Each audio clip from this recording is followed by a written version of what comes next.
Welcome to the 2012 Society of Camera Operators Lifetime Achievement Awards.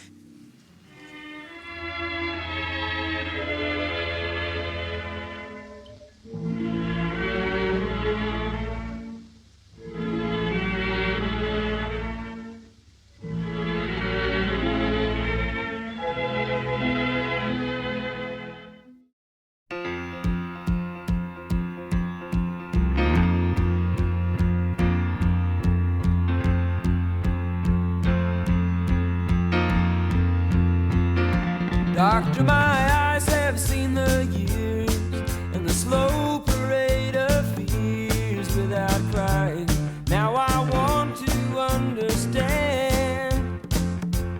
I have done all that I could to see the evil and the good without hiding. You must help me if you can. Doctor, my eyes, tell me what is wrong. Was I unwise to leave them open for so long?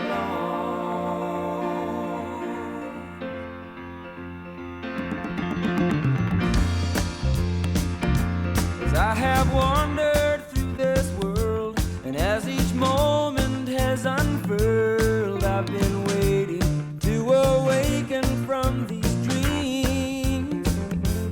People go just where they will.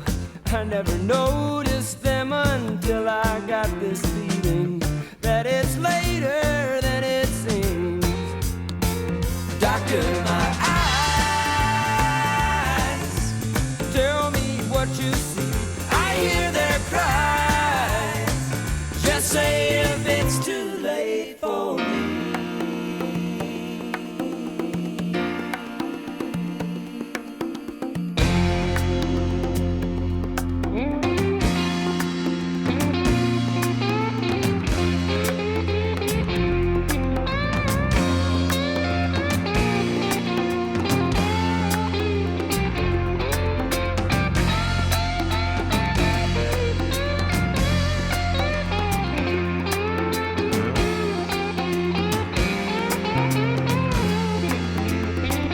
Doctor, my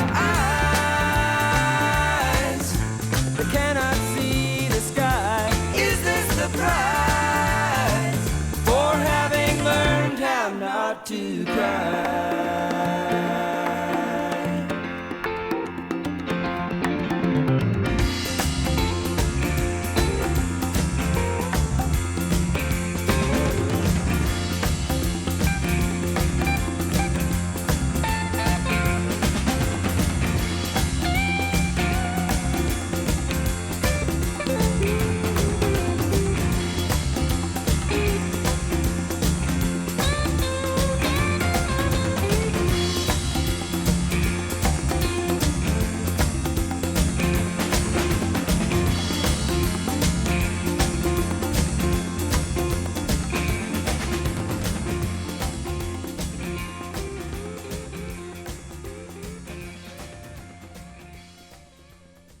Ladies and gentlemen, please give a warm welcome to the producer of the 2012 Society of Camera Operators Lifetime Achievement Awards, SOC Vice President and Awards Committee Chair, David Frederick, SOC. Good evening and welcome. Good evening, honorees and nominees, distinguished presenters, governors, and officers of the Society of Camera Operators, ladies and gentlemen. Welcome to the 2012 Society of Camera Operators Lifetime Achievement Awards. Thank you all for being here to support the Society of Camera Operators. This evening, we are going to be treated to a wonderful array of some of the best and the brightest stars in our field of motion picture production, from the widest cinemascope theater to the smallest smartphone screen. It's all done with dedicated professional care, and tonight, we honor those talented individuals. Since its earliest days, the SOC has faithfully maintained its commitment to the vision of children. Our latest attention is focused on the incredible opportunity that each one of us has to prevent childhood blindness. I speak of the phenomena where the red eye effect in flash photography is instead a golden glow in the eye. This is actually a telling sign of up to 18 potential eye diseases that can lead to blindness and even death if left untreated. The theme of tonight's evening and the subject of our SOC produced Vision Center film for you tonight is to know the glow, okay? The other associated glow to know is the feeling that we experience in applauding the accomplishments of a select group of talented individuals who have dedicated their lifetimes to doing outstanding work. One of the focuses of SOC is to acknowledge the achievements of our peers and to appreciate those who help us do our jobs. Without the generous support from the following sponsors, these awards would not be possible. My duty here is to shine a light on those supporters and the volunteers that have done such a great job to make this event such a great success. And so far, it looks like it is. Thank you very much to our first ever premier level sponsors, Thales Ingenue and Panavision. It is once again my honor to reintroduce a great friend of mine and of the SOC, a man who lives and breathes films and filmmakers. We are so pleased to welcome this evening's MC for the 5th time. And he is the co-founder and the host of an exciting new series of filmmaker interviews called Filmmaking It. Please, a very warm welcome to our good friend, Mr. Bruce Karse.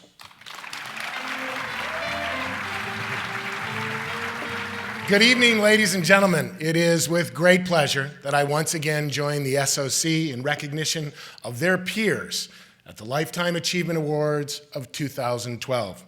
You know, this has become a welcome tradition for me, participating in probably one of our industry's most personally enriching award shows, one that truly recognizes the true backbone of the filmmaking crafts, the camera operators.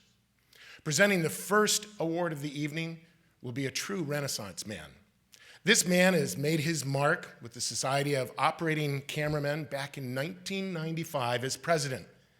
He was an inspired leader and created many facets in the organization during his tenure that still live on today.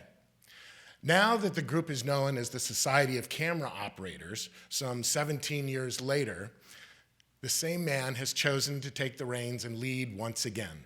Known for camera operating on the hit show The New Girl, as well as Friends with Benefits, Charmed, Weird Science, and Monk, ladies and gentlemen, please welcome the SOC President, Mike Frediani. I'm proud to represent the SOC at this, our premier event of the year. The SOC's mission is education, camaraderie, and charity. I don't think anybody does this better. In the great scheme of things, we're a small organization, but one with a huge heart. As president, I'm afforded the responsibility to honor a person who exemplifies integrity and reverence in our community. Someone who I respect and who has supported the SOC nearly from the outset. 2 months ago today, I placed a call to Panavision in order to speak with my old friend, Phil Rayton, who I'd first met while prepping cameras in 1980. But I was told he was on a long-awaited family vacation and might not be available until his return from the holidays. Additionally, his office warned me that Phil had been approached in the past to receive industry accolades, but he declined as not being comfortable receiving awards with others more deserving. Isn't that Phil? On January 3rd, I spoke at length with Phil, aware going in of his unpretentious disposition. I made my best case to Phil, and he actually said, "Mike, you're making me blush here." At the conclusion of the conversation, he said he'd talk it over with his compadres, Larry Heselwood, Bob Harvey, and a few others. He asked if it'd be okay if he got back to me in 24 hours. Cut 2. 26 hours later, my phone rang.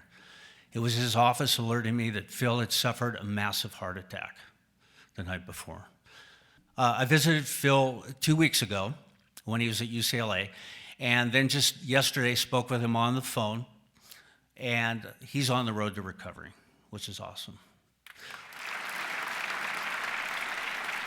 Phil told me he's proud to be an employee of Panavision for over 30 years now. Very happy of his career path, having made so many friends along the way, and especially grateful to his friend and colleague Frank Vogelsang, who paved the way for him at Panavision. So now, let's take a look at this video.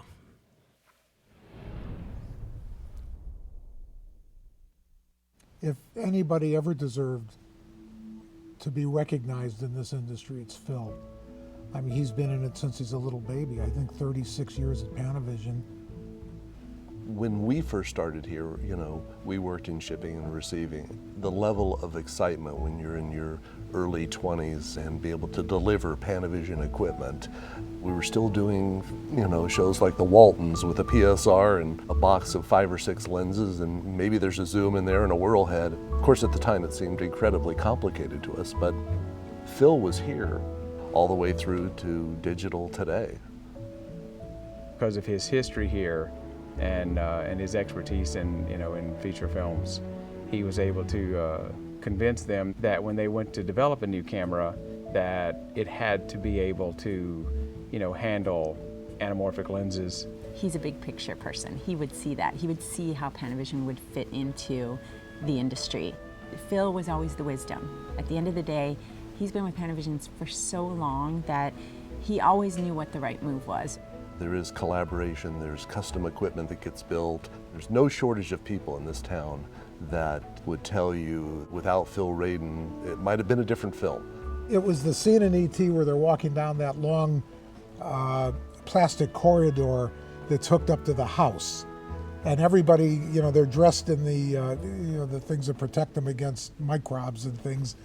When he showed up on the set, it was dead silence, and I guess Spielberg was off in one corner, and Alan Davio was off in another, and all eyes were on Phil because things were being held up. And he said, you'll pardon the expression, he's shit green. It was just, because he didn't know what was wrong.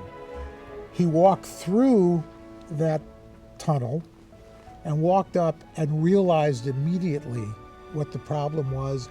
A sigh of relief, a flick of a switch, and that unit was working. I think Phil and the job that he's done, you always hear this term sort of unsung hero. Filmmaking is about loving what you do and who you work with, and Phil is that person. It's really, really one of the guys, and it really is a family atmosphere with him. I would like to take a moment to really personally thank the SOC for selecting Phil to be the recipient of the President's Award. I know he might not have been perfectly comfortable and was modest at even the notion of receiving it, but I say to the SOC, bravo. So you see, he's one of your brothers after all.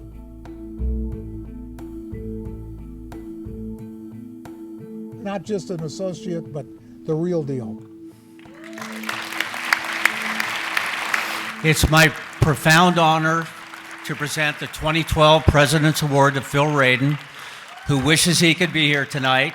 That picture was taken yesterday, by the way. But standing in for their dad, the 2 children he gave life to, and who in turn saved their father's life. Kayla and Jeremy Radin, come on up. Wow. That was amazing. Thank you so much for this incredible honor. Part of this process since the heart attack has been learning just how much my dad is loved and respected in this community.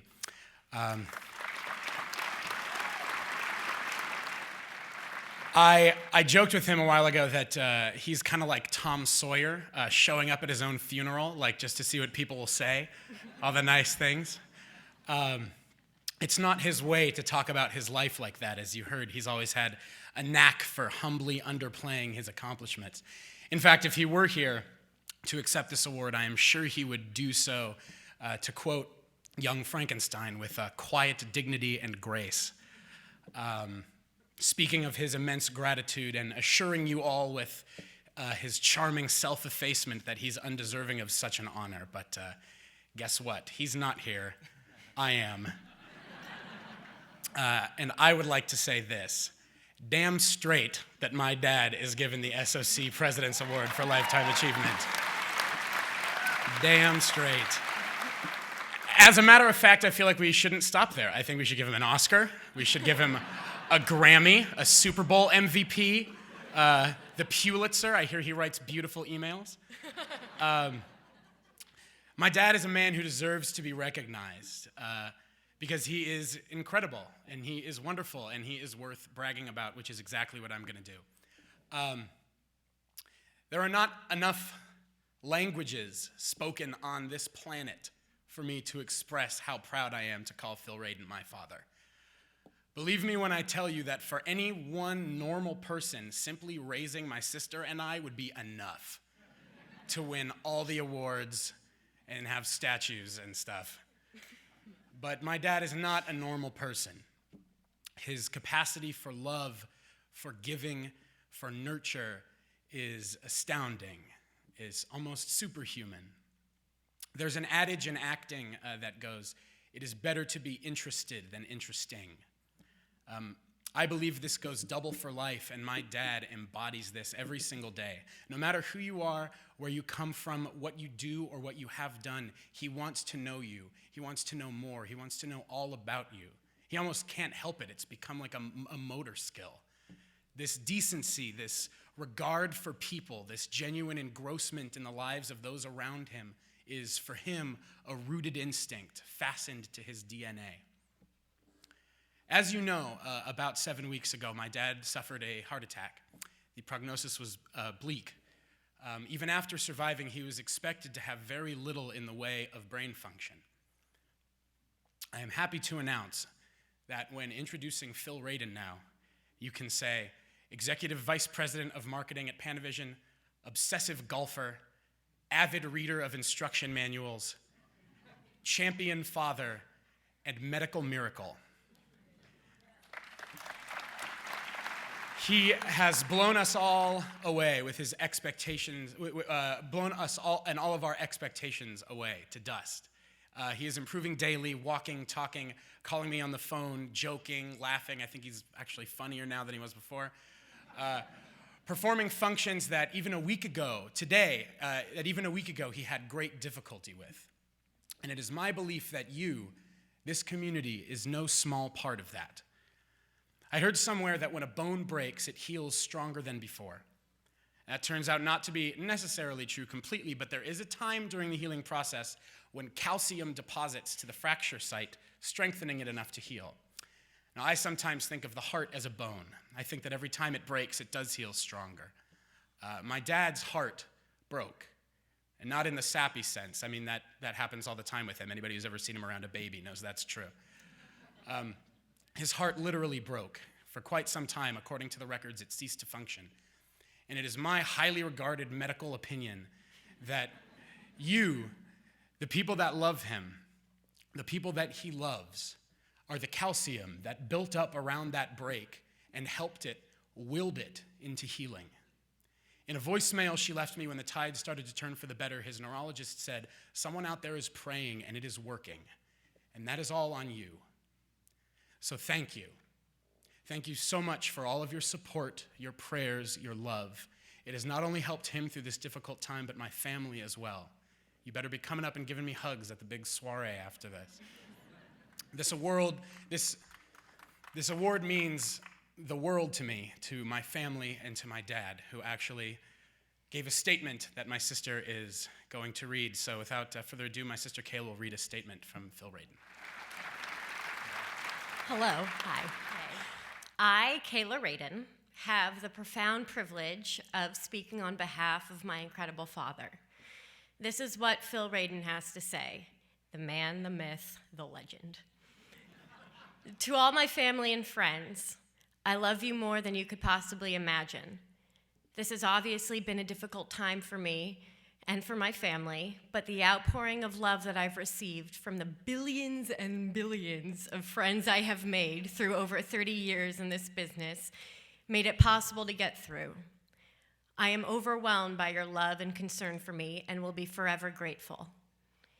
I want you to know that I am making continual daily progress, The staff that I'm working with here is incredible and are doing their best to get me back home and back to the office.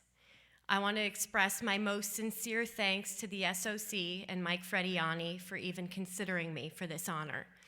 As you all know, I normally prefer the background to the limelight, but I'll make an exception for the SOC.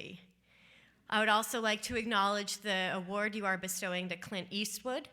He has been a true friend of Panavision for over 40 years, and I consider it an honor to be accepting this award in his company.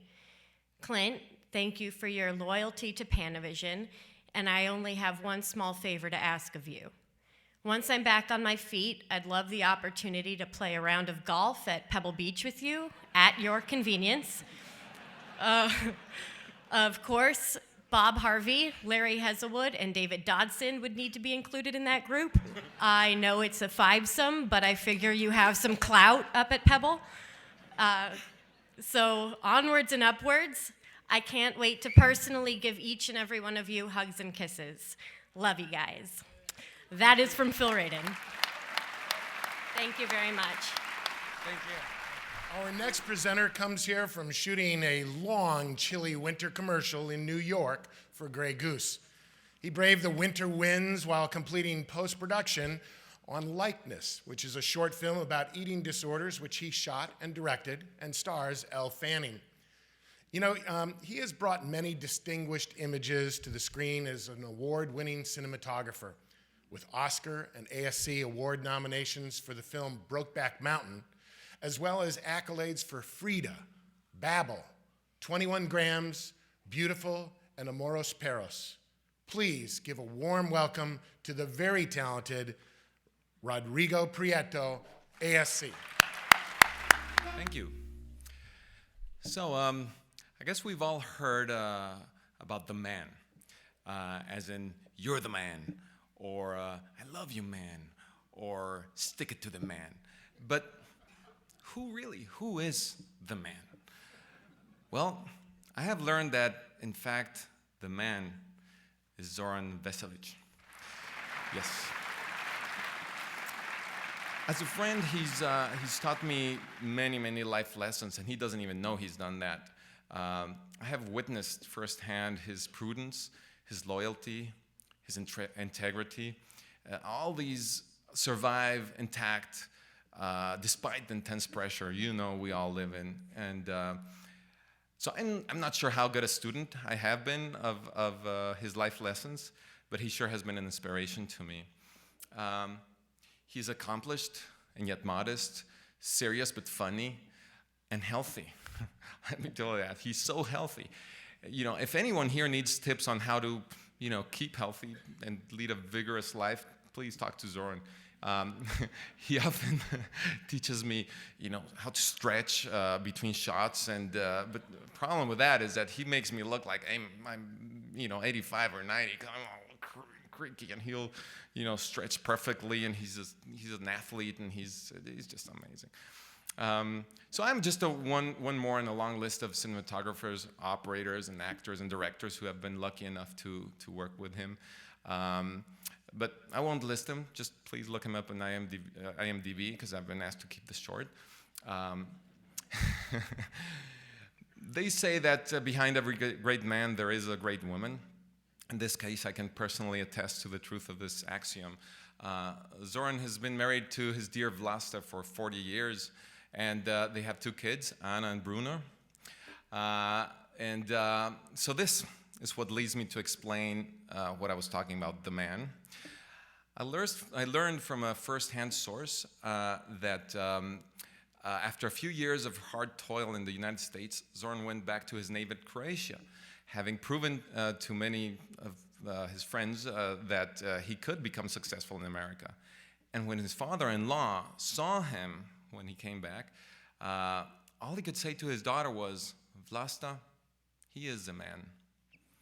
So now let's take a look at the work of Zoran Veselic. I'm originally from Croatia, a small little country in Europe that used to be part of Yugoslavia. As a little kid, my father bought me a 8x8 Bell & Howell camera. We would develop it in our bathroom and talk about it and making plans for the next project and stuff like that. In my early age, having watched all these Italian movies and French and movies coming from Czechoslovakia, De Sica's bicycle thieves, the way he portrayed and dealt with the problems of poverty and desperation. To this day, I remember how much I was moved by it, you know. So movies like that really always meant a lot to me. They had a sense of social involvement and meaning. I moved to this country in '83 when I landed in New York, and I got out with my small 2 suitcases, looked up at all the skyscrapers. I said to myself out loud, what have I done? There is definitely a factor of luck that lucky star must be shining at some point at you. My lucky star actually in this country was one person that I owe very, very much. And his name is Stefan Chopsky, who believed in me and gave me the first opportunity to work on a real movie, Vampire's Kiss. And then I ended up working with him steadily.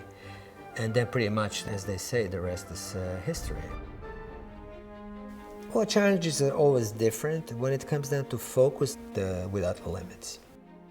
This movie would definitely qualify. It was about the long-distance runner, Prefontaine, and we were using like 1200mm lens, and he would come look really close. You cannot run an actor to death because you're missing focus, you know. He's like running laps. You know, it makes it very, very, very difficult. I love working with actors. I have a tremendous respect for acting as an art form. Harrison Ford, I worked with him on a movie called The Fugitive, and Harrison is one of those actors that, first of all, he's very, very photographically savvy. To this day, I'll never forget, he realized how difficult shot there was that we were doing. It was a big close-up, and he's running around. It was very difficult for a focus puller to keep it sharp. Harrison asked me, Zoran, do you have a piece of sash cord? He said, I will hold this. You don't see my hand, right? So I will hold it, and the moment you hinge with me, it gets a little easier for you. I'll just let go of it, and then what do you think? I said, Harrison. And he was so into it. I love working with Tim Burton. I did 2 movies with him. I did Edward Scissorhands, I did the second Batman. Incredible imagination, like a true artist. Always a sense that we know exactly what's before us and what we're doing. There's always a sense of a plan. In a way, I feel so blessed that I had an opportunity to work with people like Michael Chapman, Conrad Hall, Laszlo Kovacs, Don Burgess, who's a great friend of mine to this day. And lately I've been working mostly with Rodrigo Prieto. The operators are my closest associates. There's no better person to judge if you're a focus puller, how you did or how you're doing than an operator. He's right there looking and instantly seeing what you're doing and how you're doing.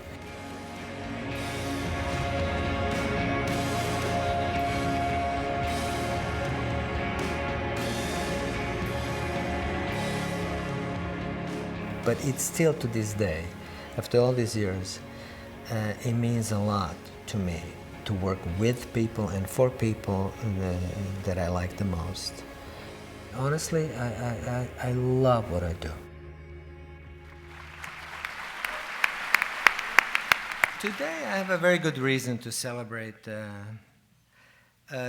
for being absolutely fortunate and privileged to work with and to have the opportunity to learn about the craft and skills of lighting and artistry of storytelling by legends like Conrad Hall and Michael Chapman, Laszlo Kovacs, and later with the greats like Don Burgess, Stefan Chopsky, Phil Mayhew, Eric Stilberg, and Rodrigo Prieto. Rodrigo especially still keeps me challenged, curious, and makes my love and passion for making movies very much alive. I'm very grateful to my great friends Donnie Steinberg, Matt Moriarty, Steve Cueva, Philip Carr Forster, and Craig Bauer for making me more organized and ultimately making me better assistant. I'm celebrating with my family, my high school sweetheart, my wife Vlasta, my daughter Anna, and our son Bruno, for all the love and support they've given me and for putting up with me. This award is very dear to me because it comes from our operators. They're the first to witness and judge our work, and sometimes to say, check your marks, you're mushball.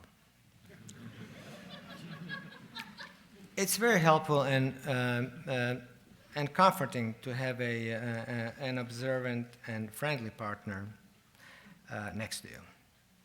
Working alongside with amazingly talented operators like Steve St. John, Scott Tsukemoto, Colin Anderson, Danny Gold, Robert Presley, Chris Harvey, and many others makes it all much more exciting to go to work. I'm deeply honored and I'm touched, and I'm very proud to receive this honor. Thank you very much.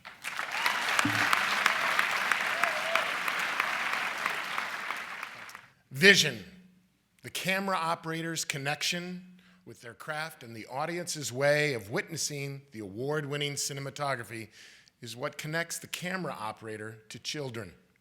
The SOC faithfully continues its support of the Vision Center at Children's Hospital Los Angeles. Known for her camera operating on Monk, Malcolm in the Middle, CSI New York, and Single Ladies, she is here to tell you how and why the SOC has been supporting the Vision Center for all of these years. Please welcome SOC Charity Committee Chair and producer of this year's Vision Center film, Bonnie Blake, SOC. Good evening, everyone. There are many award events at this time of year in Hollywood. My part of the show is to tell you why our event is unique and how the SOC has connections to our community beyond the world of entertainment. 30 years ago, the founders of the SOC established philanthropy as one of the cornerstones of our society. They said it was to raise their credibility. But after I met Bob Marta, our first president, I believe it's a testament to their compassion and their humanity, hallmarks of all great camera operators.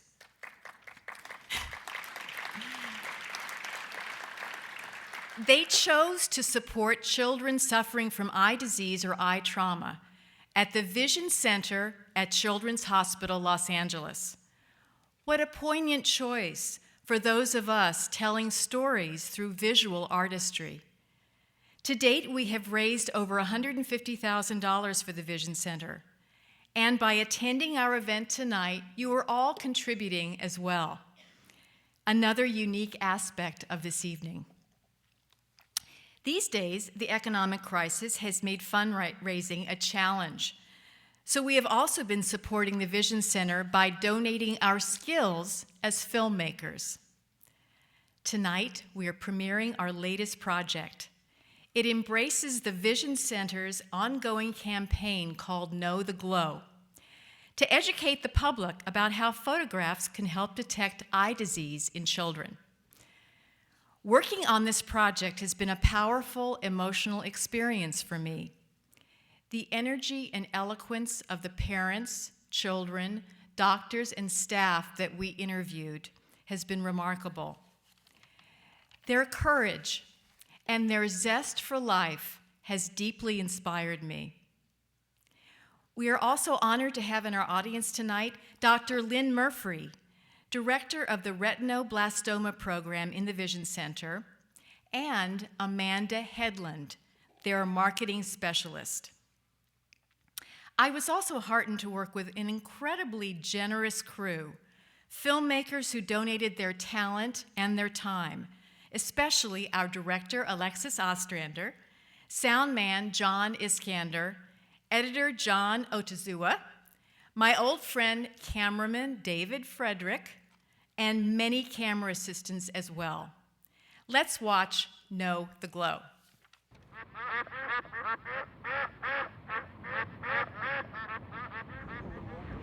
Sure. Bring it home right here.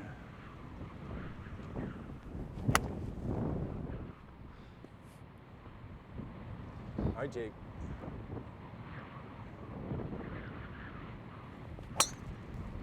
Nice. That was flush. Yeah, it was. Want to go some irons? Hi, my name's Jake Olson. I'm 14, I'm blind, and I enjoy skiing, surfing, playing sports, and especially golf.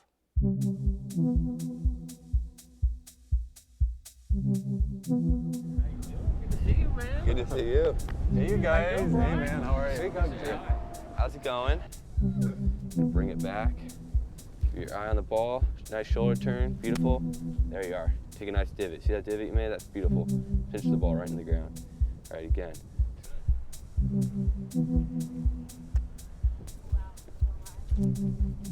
Hi, my name is Benjamin Weber. This is my strong eye. This is my weak eye. You play a lot? How many points do you get? Triple-double? I hit one shot. Nice. I was diagnosed with retinoblastoma at the age of 8 months old. Retinoblastoma is tumorous cancer in the retinas of your eyes, and we fought it and it went away, and then 8 times it came back from the age of 5 to September of 2009. Every time the cancer would reappear, it would be immune to the treatment we just used on it. So when it came back in the September 2009, the doctor said, we're gonna have to take out your right eye, which meant I was gonna have to go blind.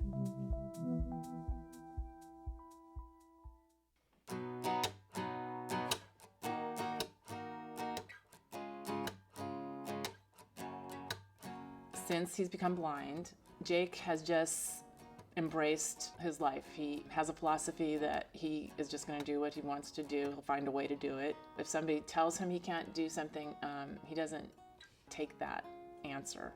He first wants to know why he can't do it and then proves them wrong. How far are we? 200. Most people, when they're lining up over the ball and they realize they have to make a very delicate chip over this bunker and stop it, you know, they tighten up and they usually scull it across and they chunk it into the water. Where me, I don't have to see that, so I'm just, you know, over my ball, focusing on my swing, focusing on the field of swing. Jake Olson has really been an inspiration to all of us, and he's become really a great friend of our family. He's an amazing kid. He's a great spokesperson for how a child might be able to cope with retinoblastoma and blindness. And we noticed in photographs from vacation that the reflection in his eye, where you would normally expect to see a red eye reflection, you were seeing a cat eye or yellow reflection. Coates disease is a disease of the blood vessels of the eye. It's not hereditary, it's not genetic. There's really no known cause for Coates disease.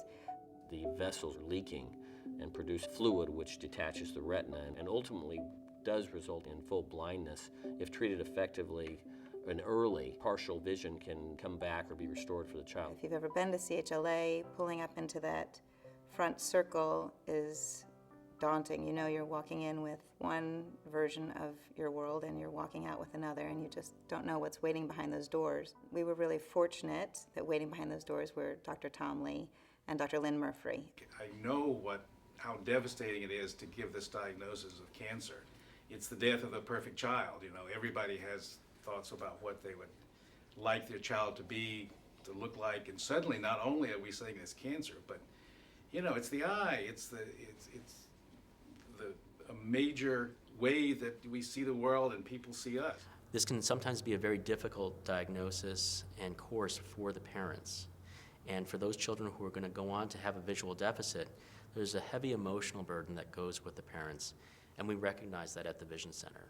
If I were to advise parents who are maybe just learning that their child has Coates disease or retinoblastoma, I think, you know, my advice would be Take comfort in the fact that at Children's Hospital Los Angeles, you're getting the best care on the planet. You really have the best professionals around you to guide you. Listen to them, accept it, accept how it's going to change your life and your children's, and just love your child, because they'll still be happy and they'll still thrive, and they do great. It's not that you can just go take a picture of your child and you'll see whether you have the glow or not. It will find you. You just need to be aware of it if it does find you. For us, trying to find a way to reach out and to just put these images in front of people in a way that indicates to them that this is a warning sign, that this is something that's saying, please bring me to the right person for care. That's our hope, to just try and make sure that everyone that we come across knows the glow. I just want parents to know that if you do feel that there is something wrong with your child's eyes, that you need to go get it checked and be persistent, because it can make all the difference whether or not your child gets to keep his sight or his life. I'm Megan Weber. I am the parent of a child who has a disease associated with the glow. Please go to knowtheglow.org. Learn about it, share it, pass it on. We really are counting on you to help us educate the world about the dangers of the glow.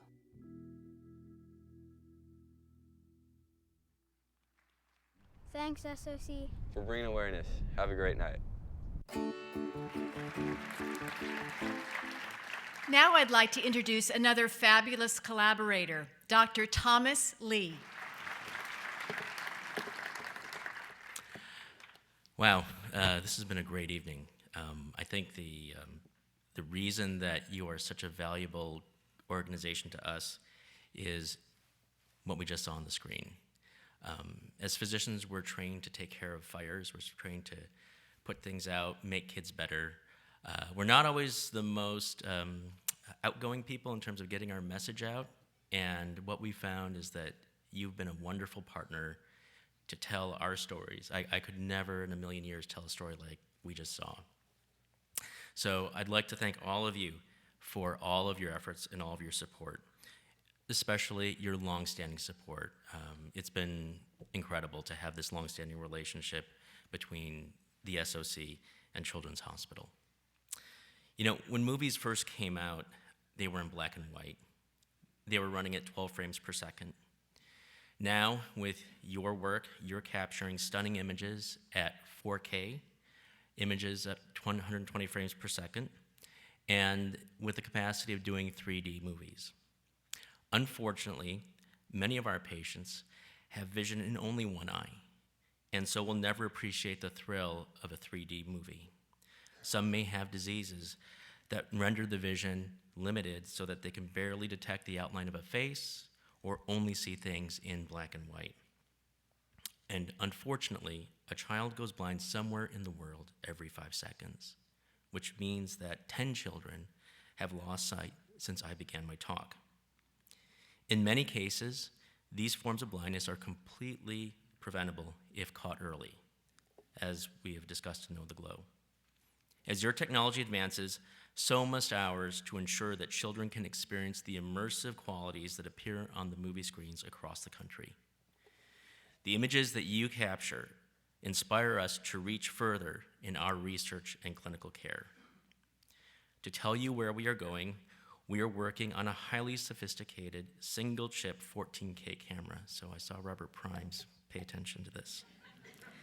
This one has 100 megapixel resolution using a modified Bayer pattern with up to 20 stops of dynamic range. It can churn out over 120 frames per second and has a super sophisticated codec baked right into the chip that can provide almost a lossless compression with a data rate of only 10 megabits per second. Oh, and it's ultra efficient with very low power consumption. No fan, no heat sink. And did I mention that it does stereo vision on the fly and automatically corrects for parallax? If you're jealous, please don't be. You already own two. It's called the human retina. We have completed training programs for foreign doctors.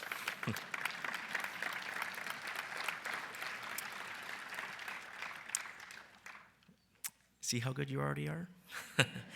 We have developed new surgical endoscopic training techniques to prevent retinal detachments, to protect this very fragile and vital organ. We are training doctors across the world, literally 12 time zones away over the internet in real time, on how to diagnose and manage blinding pediatric retinal diseases. And we are reprogramming fat tissue to become new retina that can repair damaged eyes. At the Vision Center, it is our mission to make sure that any child will be able to go into a theater and see all the beauty that you project onto the screen. It is our goal to make sure that any child can see the sunset, and we couldn't do this without you. Thank you so much. You know, every once in a while, a natural synergy develops between two people that work together. It takes time to form, and you know, when it does, it becomes it becomes natural. It's almost like breathing. This next presenter has developed a very special synergy with his mentor, his boss, and his friend. He has been nominated for the SOC Camera Operator of the Year for the films Changeling, Hereafter, and now this year with J.Edgar, a current governor of the SOC, presenting the Society's Governor Award for Lifetime Achievement to the man who the world knows as Clint. Please welcome Stephen Campanelli, SOC. Wow. Overused word, but I think it's perfect. Phil Radin called me. I want to be part of that golf trip. I think I can get us in with Clint, no problem. It's a great idea. So Phil, when you're back, I definitely want to be there with you, the whole gang. I told Clint I was going to do a short speech, but I don't think that's going to happen. How can you describe a legend like Clint Eastwood in a very short time? So I thought the only way to really do this is to just go through every one of his films in chronological order. Sorry, Clint. Well, okay, well, forget that. I describe Clint in one sentence. I don't think it's possible. The man of the great stature. So enough about him. Let's talk about me.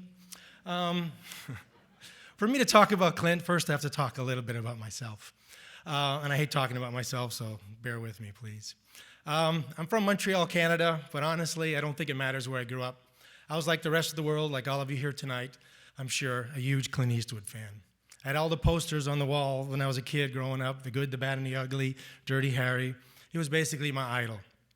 And to prove it, I had the greatest dog in the world for over 16 years, and you guessed it, his name was Clint. Greatest dog in the world. He taught me a lot about life, love, responsibility. He really lived up to his great name.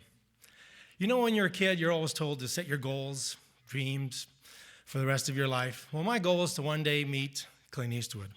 I just wanted to get an autographed picture, get a poster signed, maybe get a picture with him, firm handshake. That was seriously it.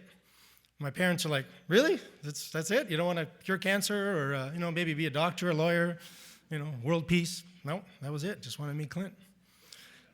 True story. Smash cut, zoom in, exterior cornfield in Iowa. I'm on the set of Bridges in Madison County. And thanks to Jack Green, there I am, about to meet my boyhood idol. I was so nervous because Clint is such a private man. You don't hear much about him. And I thought, well, what if he's not a nice guy? I'm going to be crushed. So Jack Green introduces us, and I say, thank you, Mr. Eastwood. Thank you for all you've done in getting me here to work on your movie. And I'm blabbering on about being so thankful, and he stops me mid-sentence, puts his hand on my shoulder, and he says, call me Clint. For the past 18 years, I'm proud to say I've been his only camera operator and been calling him Clint ever since. Thank you.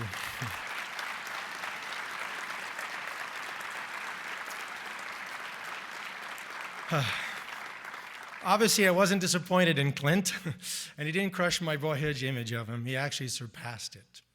I think Sean Penn says it best when he said, Clint is the only American icon that does not disappoint. And that's very true.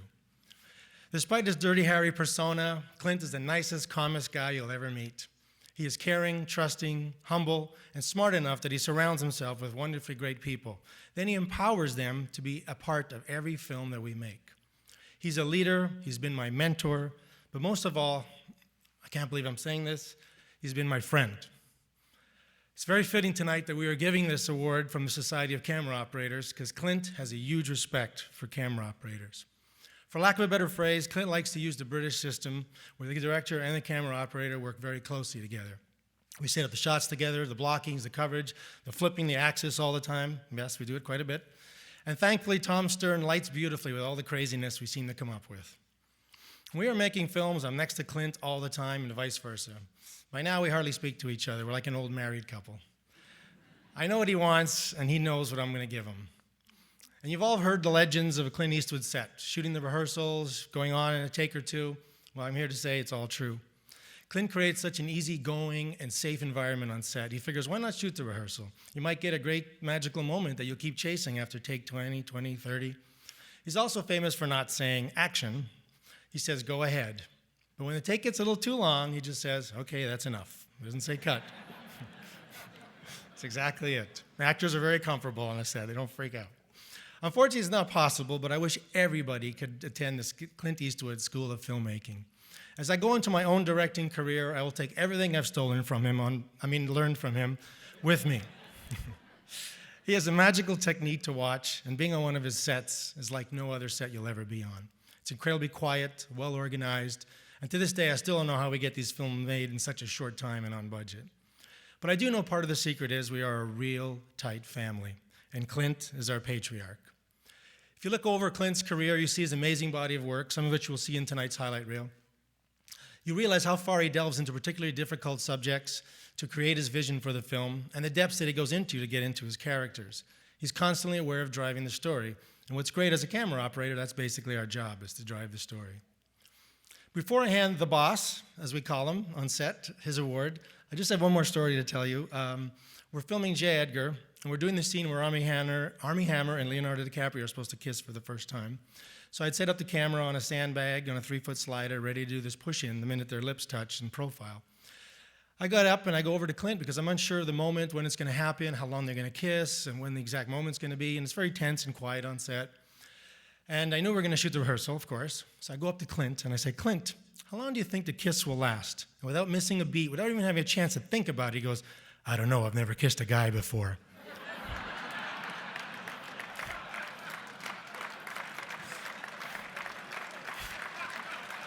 True story. Those are his exact words.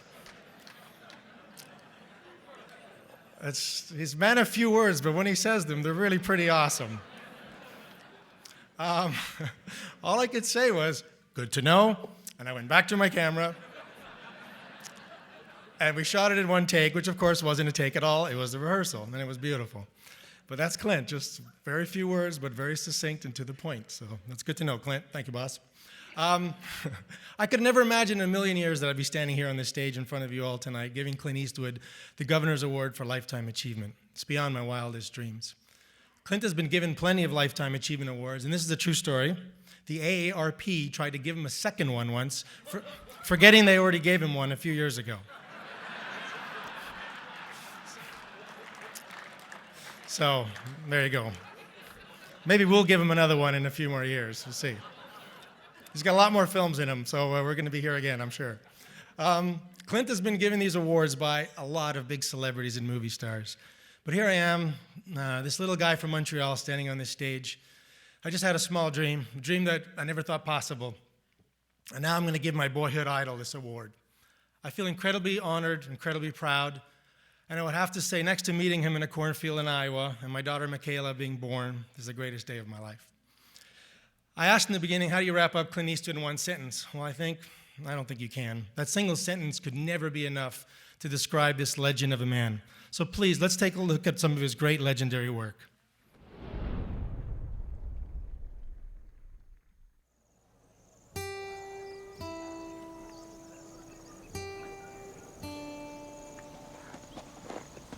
Ready, Mr. Wilson.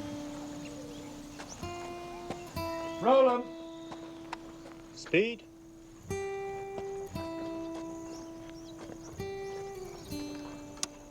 Mark it. Scene 1, take 1.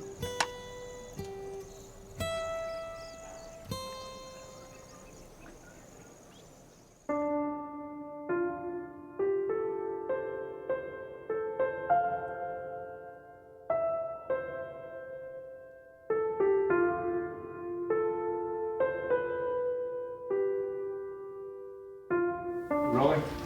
Okay.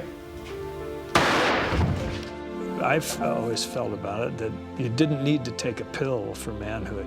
You are what you are. You don't need to put on an act. And I used to, some of the old-time directors used to do that. I mean, that was part of the thing, is go and kick people around. A lot of contention, a lot of arguments and stuff like that. And it wasn't necessarily a masculine thing to do at all. It was just a contentious thing to do. So let's see what you do there, Richard. Jack. Jack. Oh, that's perfect. Just like that. FBI, put your hands up! Is there a problem? Get out of the car! If you cast the crew well, it makes the picture take care of itself better. You can say, I'd like a shot that dramatically gives me this effect. I want to show this to Clint. Clint? And then the camera department will go, well, gee, what about this or what about that? And all of a sudden they're making suggestions that are right in line with what you're thinking about. I'd really like it to be handheld. With this action stuff, it's a lot better. Be handheld. Okay. Use the area or the Panaflex. It's a platoon and you're just a platoon leader with a backpack on your back the same as everyone else. And you get to just point the direction we go, whether it's east or west. Ladies and gentlemen, boys and girls, we welcome you this evening to the greatest, the most authentic Wild West show in America.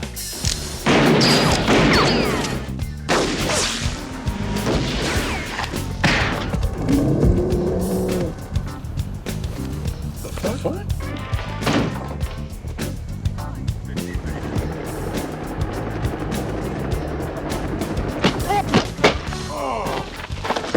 There's nothing like a nice piece of hickory.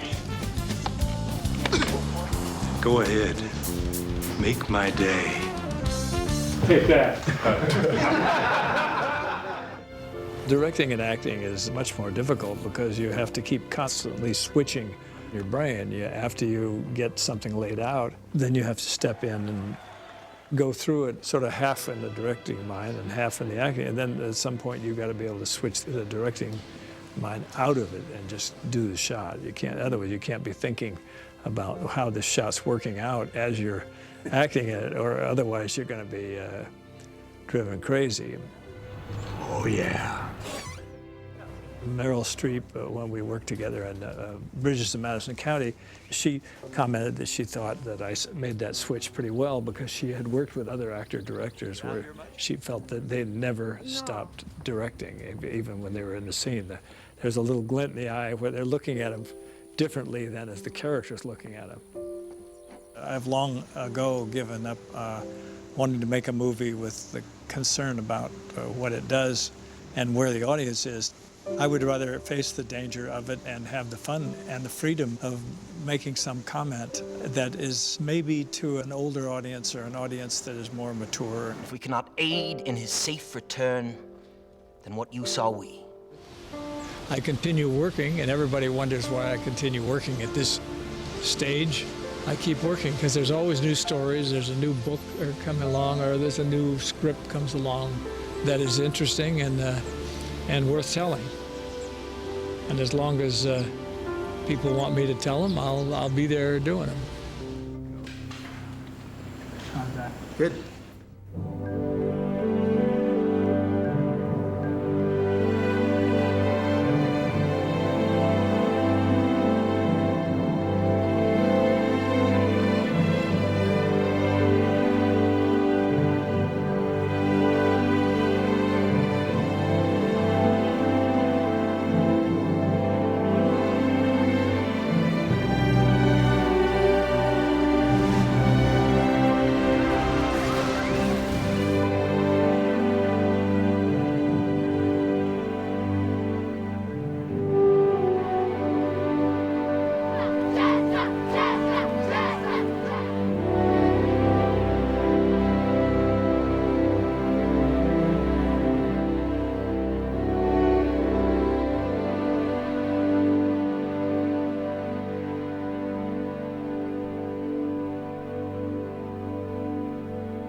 Wow.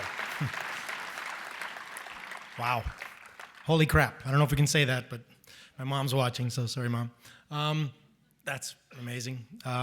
As we see, he's created some of the most memorable films in cinematic history and changed so many lives, including my own. And for that, Clint, I'm very grateful and incredibly thankful. I'm sure by now Clint is saying, all right, Steve, that's about enough of that. Ladies and gentlemen, please welcome to the stage my friend, my mentor, Mr. Clint Eastwood. Clint, sorry.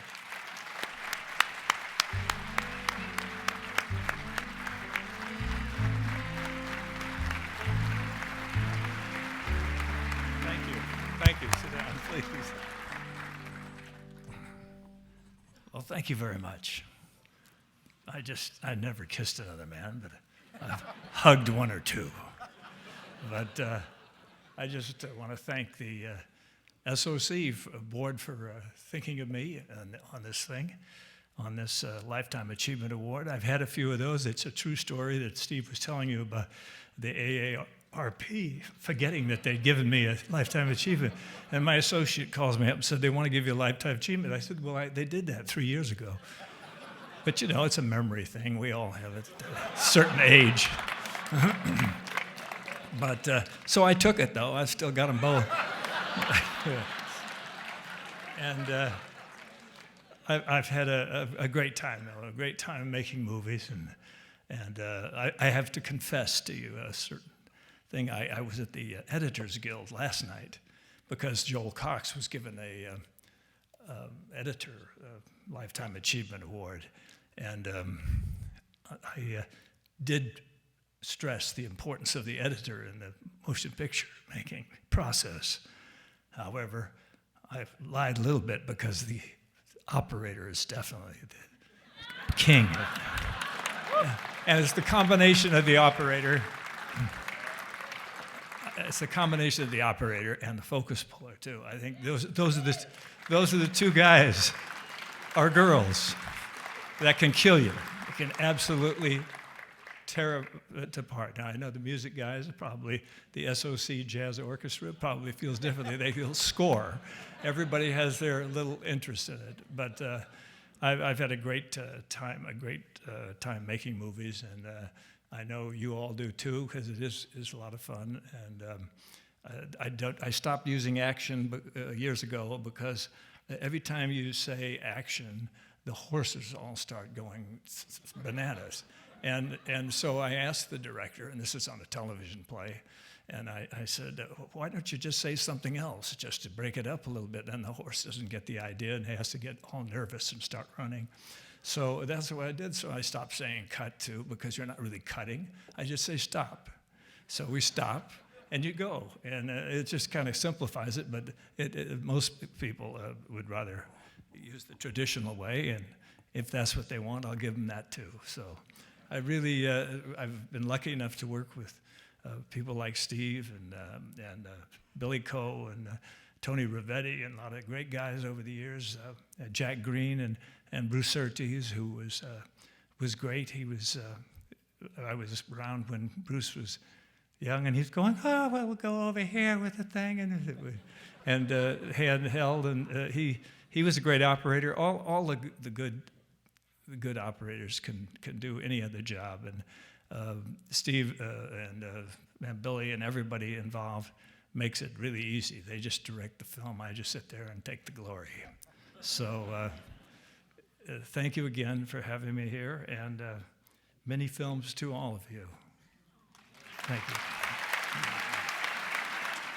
The Mobile Camera Platform Award encompasses a true variety of methods of moving a camera. Tonight's presenter has firsthand knowledge of the recipient of this year's award by running a company that deals with the award recipient and his special method of moving the camera. Please welcome director and director of photography, David Boyd, ASC. Somebody gets these cameras of ours to go where we want them to go. We want to put them on dollies and cranes and race cars and jets and pulleys and boats and skis, in the rain and the snow, in the desert and the mountains, and everywhere on earth. There are people who do this stuff, and there are people who make it happen. This year, tonight, we recognize one of them, a world-class key grip and wonderful person, for a lifetime of putting the motion in motion pictures. Harry Rez. It's a name that makes you feel good.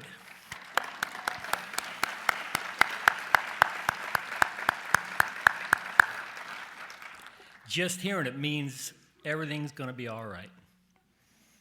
Harry Rez. Going back a few years, though, that is before the dawn of this new century, and before the Berlin Wall came down, and before HMIs, before we had a Panaflex, before man walked on the moon, our man Harry Rez hit John Wayne in the back of the head with a fake rotor blade. There might have been no Lifetime Achievement Award for Harry. It was an accident. He was on a ladder, spinning this floppy cardboard thing over the head, make a shadow like a helicopter. But it slammed edgewise into the back of the Duke's primary organ, his head. The story I heard was that the Duke put his Dukes up, and the Georgia heat made Big John crazy, and he wanted a piece of Harry. Bad. Harry, barely adult, I think 1 year into a 45-year marriage, pulled his hammer. And he stared back. The great key grip Carl Gibson Sr., Harry's boss, stepped in and said he'd take over. Only then did the Duke cool off, and Harry stayed on the show. 100,000 work hours later, after all he's been through, he's here tonight. It is my great pleasure and honor to introduce a mastermind still on the show, a one-man Ringling Brothers of camera movement, my dear friend, Mr. Harry Rez. I didn't know what I wanted to do, and so I figured I'd go in the Navy, and I liked photography, and they guaranteed it. I went in as a kiddie cruiser. That means I was 17. I would get to go up front into the sonar, and I'd set up my tripod, and I'd lay on a hammock waiting for them to have a contact with a Russian sub. And so we had contact. I'd get up and photograph the little blip on the screen. The camera that we used on the Mercury projects was a Cine Klein. We had these big F-56 and K-20s and K-25s, which were aerial cameras. I shot movies with John Glenn and Gus Grissom on a carrier, the Randolph, who picked up the astronauts. Then I got into the studios. And I remember going over to seeing Elvis Presley on Frankie and Johnny. Frankie, I beg you, don't shoot me. I got in the union really fast because it was good timing. Lassie was a lot of fun. We'd go out on Lassie, and I would be on the reflector, and I could nail that dog on that reflector up in Vasquez Rocks. No place he could go without me hitting him. I was good on the reflector. Kenny Adams would dream up shots. He'd go to bed at night when most people would be going to sleep. He would be dreaming up a shot to make the grips look good. And I did Lady Sings the Blues with him. And we had an antique bus out there. That thing looked like Swiss cheese when I got done with it. I had mounts mounted everywhere. Well, I worked on Doogie Howser. I did that for 4 years. You know, we got to be creative. Vinny would climb through Doogie's window, and I go, well, how does he get up to Doogie's window? And I said, why don't we put a roof out there? Carpenters built me a roof. I put the cameras in a lot of places, you know, through the years. Hanging off buildings, shooting straight down. I did a movie on car mounts. It was Nightwing. That week we were going to have an insert car, so I went up to the driver captain and I said, they're going to film with the insert car. And he goes, oh my God, I can't get one. So we went out in the parking lot and he said, pick out, what do you want? And I said, I want that El Camino. So we got, the El Camino happened to be Larry Joe's sound mixer's personal car that he brought to New Mexico with him. And we put inner tubes in the bottom, put sheets of plywood on top of the inner tube, and put handrail. So I had my own miniature insert car. We used that for the whole show. The car was kind of ruined afterwards, but I would say for young grips and what have you, to pay attention, listen to what's going on. It was always good to start off with the director, cameraman, and the gaffer, and walk the sets. When I was working with Altman and Vilmos Zsigmond, Altman was being interviewed, And his son, Matthew, he says, what do you want to be when you grow up? Do you want to be the cameraman? Do you want to be the sound mixer? And he said, no, I want Harry's job. You want to be the dolly grip. Mr. Harry Rez. Thank you very much. Good evening, ladies and gentlemen. I am very proud to be standing on this stage to accept this Lifetime Achievement Award. My first thought when David Frederick called me was that he was calling to offer me a job, or what. So to my surprise, he said it's a Society of Camera Operators was giving me an award for my life's work. I would like to thank the SOC for deciding to recognize me and my years as a dolly and key grip. I would like to especially thank my family and friends who shared this moment tonight with me. Thanks, David Boyd, my friend and collaborator for many years, for being here to present me with this award. I am so proud of this award. I'm telling everybody, well, it's total strangers. They look at me as if I'm crazy. And I mean, I've told a lot of people. Now I try to find a place to put this trophy, and I appreciate it very much. Thank you. Thank you, David. Our next presenter is no stranger to the SOC Awards stage. After receiving the SOC Award for his specialized work on Bound for Glory, he has been considered by many to be the world's expert spokesman on any cinematography that involves seamlessly smooth camera operation and the most uncanny contraptions that make these shots so smooth and memorable. He's the winner of 3 SOC Awards, 3 Academy Awards, an ASC President's Award, and an International Steadicam Award. This is the man who taught Stanley Kubrick a thing or two about camera operating and is the father of an equally inspiring cameraman, Jonathan. Please welcome back Garrett Brown, SOC. Thank you very much. I am, as you may know, a fan and an amateur student of great camera operating. I just love the effect that a well-operated camera can have on a movie. In my personal opinion, it can be as significant as music or art direction or, so help me, even acting. And I think it has to do with the kinetics. Of course, I love the moving camera above all, but it has to do with the psychology of a move, the way it accelerates and decelerates, the 3D primitive quality of moving through space, the effect on storytelling that it has, the way it can rivet an audience when it's well done. And I am really pleased to be able to present George Richmond, who I had the privilege of teaching Steadicam, with the Historic Shot Award. George assured me that this entire movie, Children of Men, was shot with Steadicam, and I believe him. I did look at this sequence, this wonderful Bexhill sequence. I downloaded it from iTunes and looked at it all afternoon. I actually saw this sequence about 5 times, and I'm beginning to wonder whether it was Steadicam. I'm not sure.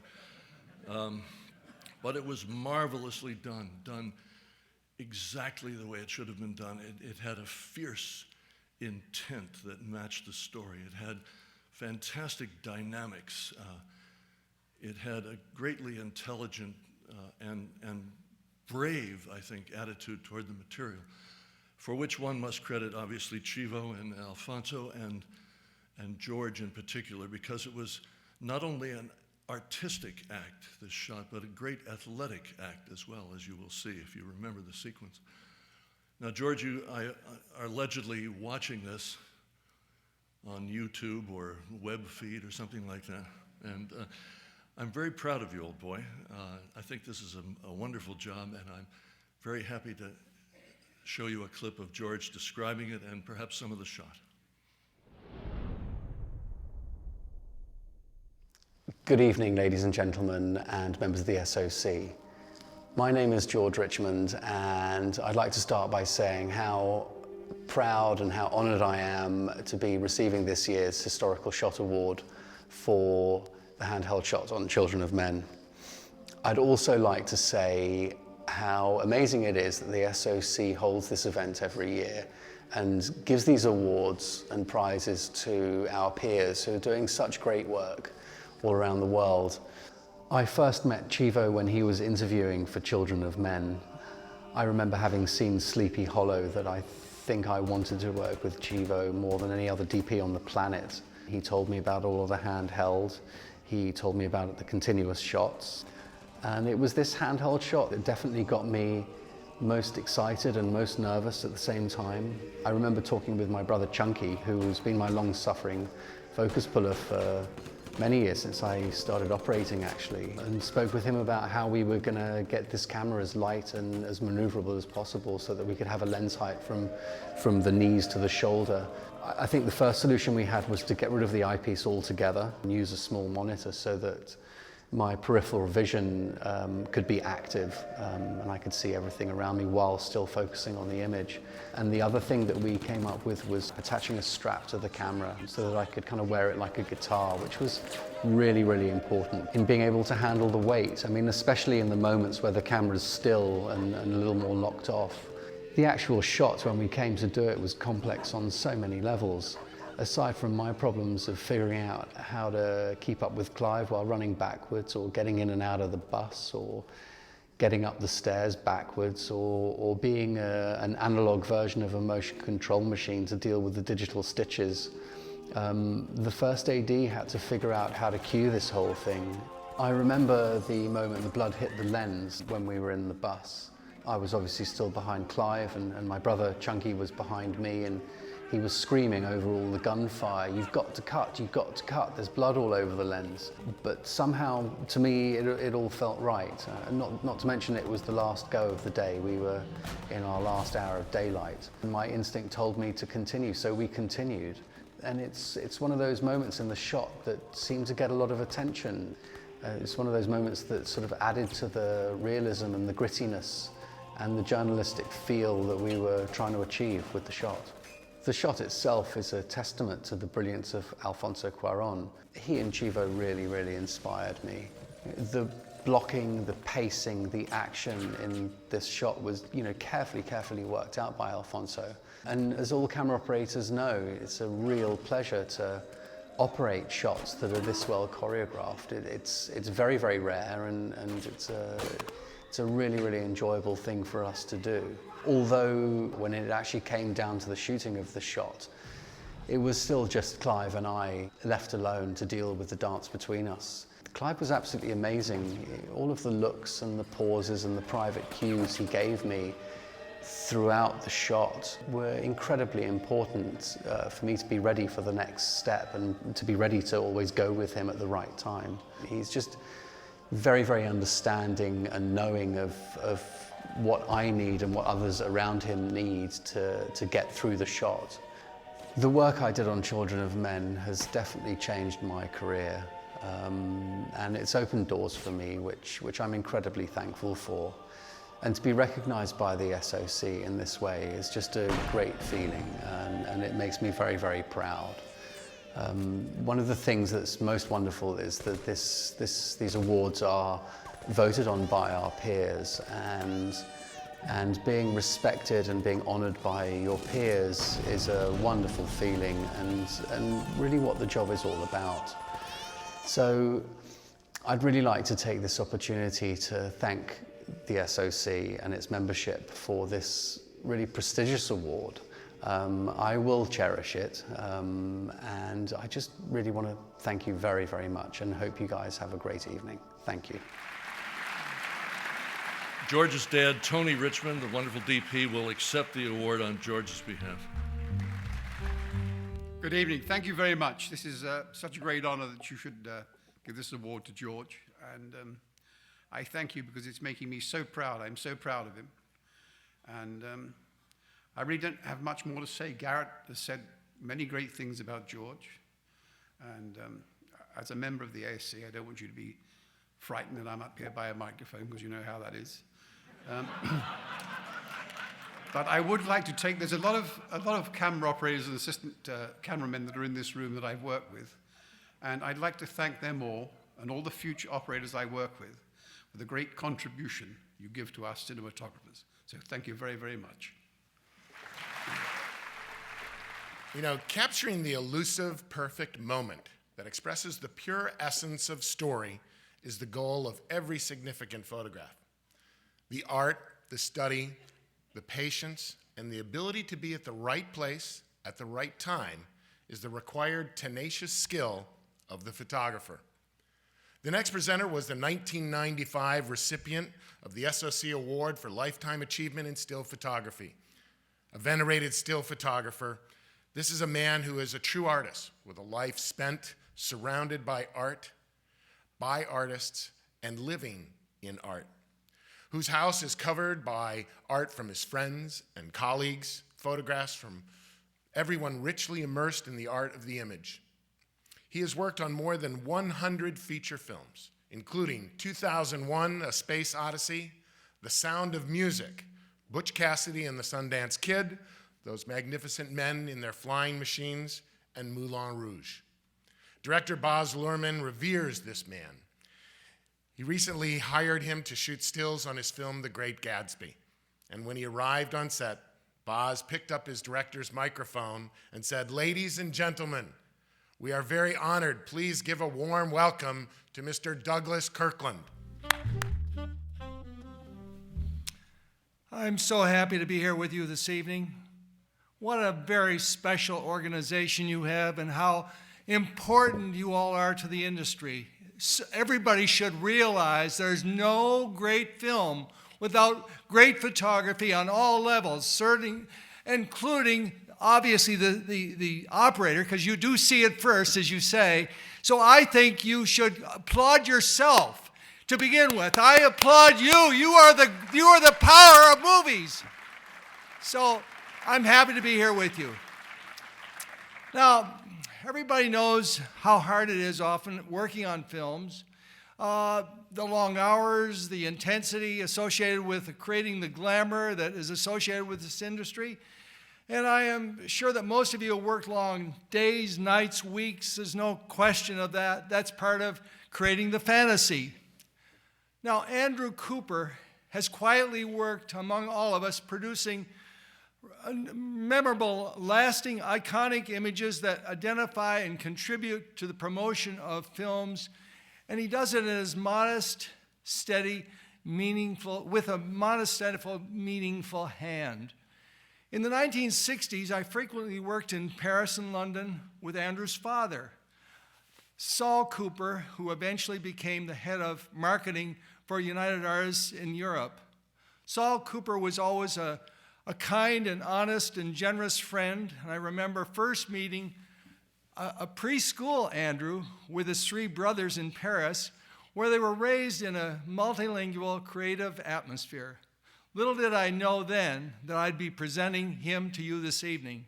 Life is strange, isn't it? But wonderful. In the 1990s, Andrew's path led him to working and creating a number of documentary films, and he did so much more. He's really the Renaissance man. He's a great man. And Andrew works today modestly on sets and working as a special as well as a set photographer. And interestingly, Andrew told us the other day, if he wasn't working with photography, which he passionately loves, and as all of us, I'm sure, in this room do, and I clearly do, if he wasn't working with photographs and doing it, he would want to be painting or sculpting.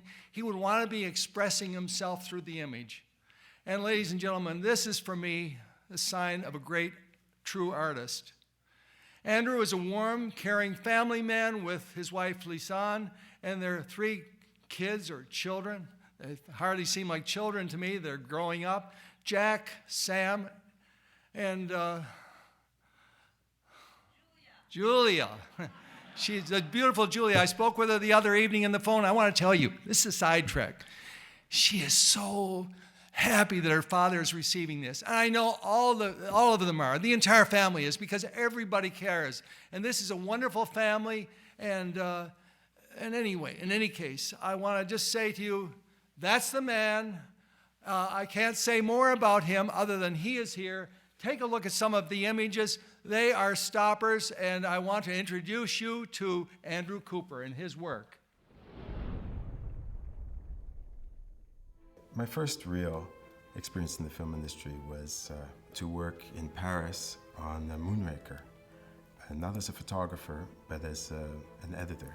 We shot for a year at the Studio de Boulogne. I found my two loves. I fell in love with the motion picture industry, and I also met my wife, who had come to visit the movie set, and we're still together. My inspiration to become a photographer probably came from many places. We always had wonderful friends of the family who were photographers, and we had a very large library of art books and photography books that I would read, and anytime we went to friends' houses, I would devour theirs. But I had the great good fortune of working for Sigma in Paris. We had photographs by Lartigue. He photographed with a child's eye and managed to find truth. That moment where there was no artifice at all in the gesture. And I am always looking for that. As I photograph, I'm always looking for that crystalline, that truthful gesture, which is something we all respond to because it's eternal. There is really only one truthful angle, only one truthful lens, only one truthful moment. It all coalesces into a gestalt of simplicity.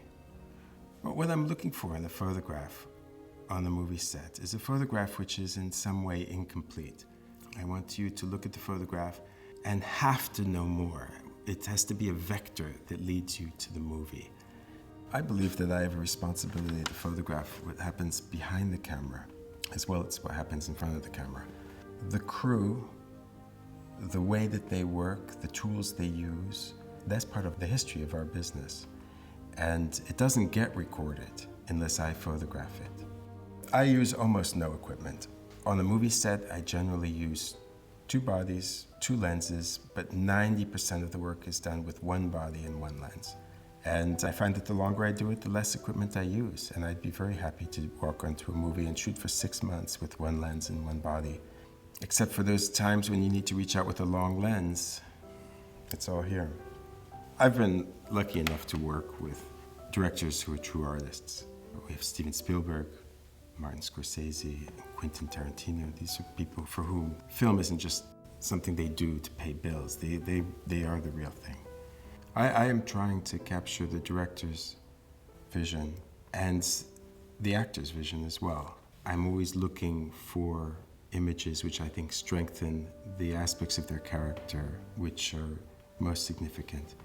And as pretty as a picture may be, as accomplished as it may be, it's not interesting to me if I don't feel that it is that character in the shot.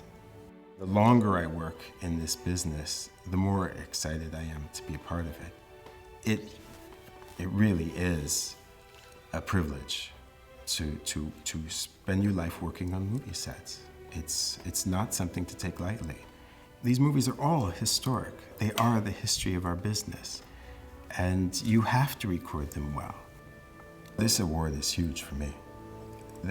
These are I spend all my day, every day with operators and with the people who voted for me. I couldn't possibly think of a group of people whom I would rather receive an award from. These are the people that I work with every day. These are the people whose opinion means the most to me. They're the ones who know, who are part of the family that I work in.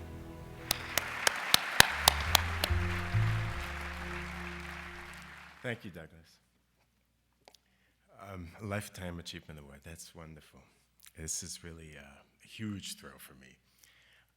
And I'm very grateful to the members of the SOC for having selected me to receive it. But I'd like to note that everyone in this room is here as the result of a lifetime of achievement. There's no one here who has not earned the right to be here. Good enough is not what the SOC is all about, and that's particularly true of you, Douglas. Another thing that I believe is true for all of us is that we all love what we do. And at the end of every day's work, the reward that we value the most is simply the opportunity to do it again tomorrow. So as a kindred spirit, I thank you very much for this wonderful memory and for your kind words, Douglas. And I'd also like to thank my wife, Lisanne, and my children, Jack, Sam, and Julia, for their unwavering support and for their strength and willingness to sometimes do without me. I love you very much. Thank you. Our next Lifetime Achievement Award is for Distinguished Service. This award recipient is determined and chosen by the active leadership of the SOC in consideration of the recipient's outstanding service to the creative filmmaking community and the SOC. To present this award is the cinematographer behind the striking images in the feature film Homeland Security and the television series Saving Grace, Desperate Housewives, Life, and The Cape. Please welcome another remarkable father-son cinematography team member, Michael Negrin, ASC. I'm so thrilled and honored to be here tonight to introduce a man who I have known literally my whole life. He's been my teacher, my mentor, and inspired me to reach for my dreams in our incredibly crazy and challenging business. What's even more amazing is that he has done the same thing for so many more aspiring cinematographers who in many ways have become part of his extended family. I can't think of too many other people who would be more deserving of praise for their long, distinguished service to our industry than my loving, wonderful father, Sol Negrin. But before I invite my dad up here to accept his award, let's see what he has to say about all of this in this presentation on the big screen. I'm Sol Negrin, ASC, cinematographer. Went through the ranks and everything that's required to get into this business practically, and I've been in the business for over 60 years. I enjoyed movies ever since I was a kid. I used to go on a Saturday afternoon in New York, where I lived in the Bronx at that time, and I'd see 2 movies and a chapter and whatever. But Citizen Kane impressed me a great deal. And that part where the youngster is outside and the camera backs up and reveals everybody down the line, and you still see the kid in the back. And they got so much dimension out of that shot. The depth, the spacing, and all of that, it was really impressive. When I was about 15, 16, I had a Model K Kodak, shooting. And then my parents bought me, it was a used Filmo. I have 16 millimeter footage. It was primitive, but it was shot with my friends at the time. I'm even in the film myself, too. In my last year of high school, I got a job with a small film company for $5 a week. Sweep the floors and do everything else, of course, but it was a way of learning. And I started to meet up with a lot of other cinematographers who took me under their wing and worked as an assistant with them. I was working on a picture called Murder Incorporated, and I got a call from the business agent, and he said, I got a job for you as an operator. It turned out to be a softcore porno film, but unionized. And I was the operator on the shoot, and that was my first crack at being behind the camera with responsibility at that point. Across 110th Street, I worked with the first Arri, DL, that came out. I worked with the prototype. Hey, I told you I'm a dinosaur. We used it for handheld shooting, but it was easy for us to work with since it was an action picture. Yeah. It was a very complex move that was made during the course of the dolly, following one and getting to the other. And the way the shot was choreographed required zooms to be done during the movement of the camera so that they wouldn't be seen. But it must have been about 20 some odd moves within the dolly with the actors and so forth performing and trying to blend them in so that they're into the proper compositions at that point. But working with the old type Angenu zoom with the outside finder, it was really, you weren't looking through the system. You were, but you weren't really. Coochie coo, baby. The first of the series that I'd done was Kojak. We used the XR35 that was more compact than the BNC. And of course we had ARRI 2Cs to do more or less the portable stuff. And then when it came to working like on Baker's Dozen and the Luciana show, well, we used Panavision equipment. The concert for Bangladesh was an interesting project because it came out of the blue. No rehearsals, 1,200-foot magazines. Of course, we had problems. The motors got hot. And Mo Brown said, get me dry ice, put it in bags, and put it right on top of the BLs to keep the motors cool. We just shot it in a very primitive fashion, but we had a ball. I am now teaching. I'm an associate professor at Five Towns College in Dix Hills, New York. It's giving back what I had for myself, and I've seen the results. Many of my students are in the business now, and that makes me feel that I've done the proper job all the way through. Distinguished service is what you gave without knowing that you did it either. You know, it's what's coming from here. And whether it's on the job or teaching, that's to me distinguished service.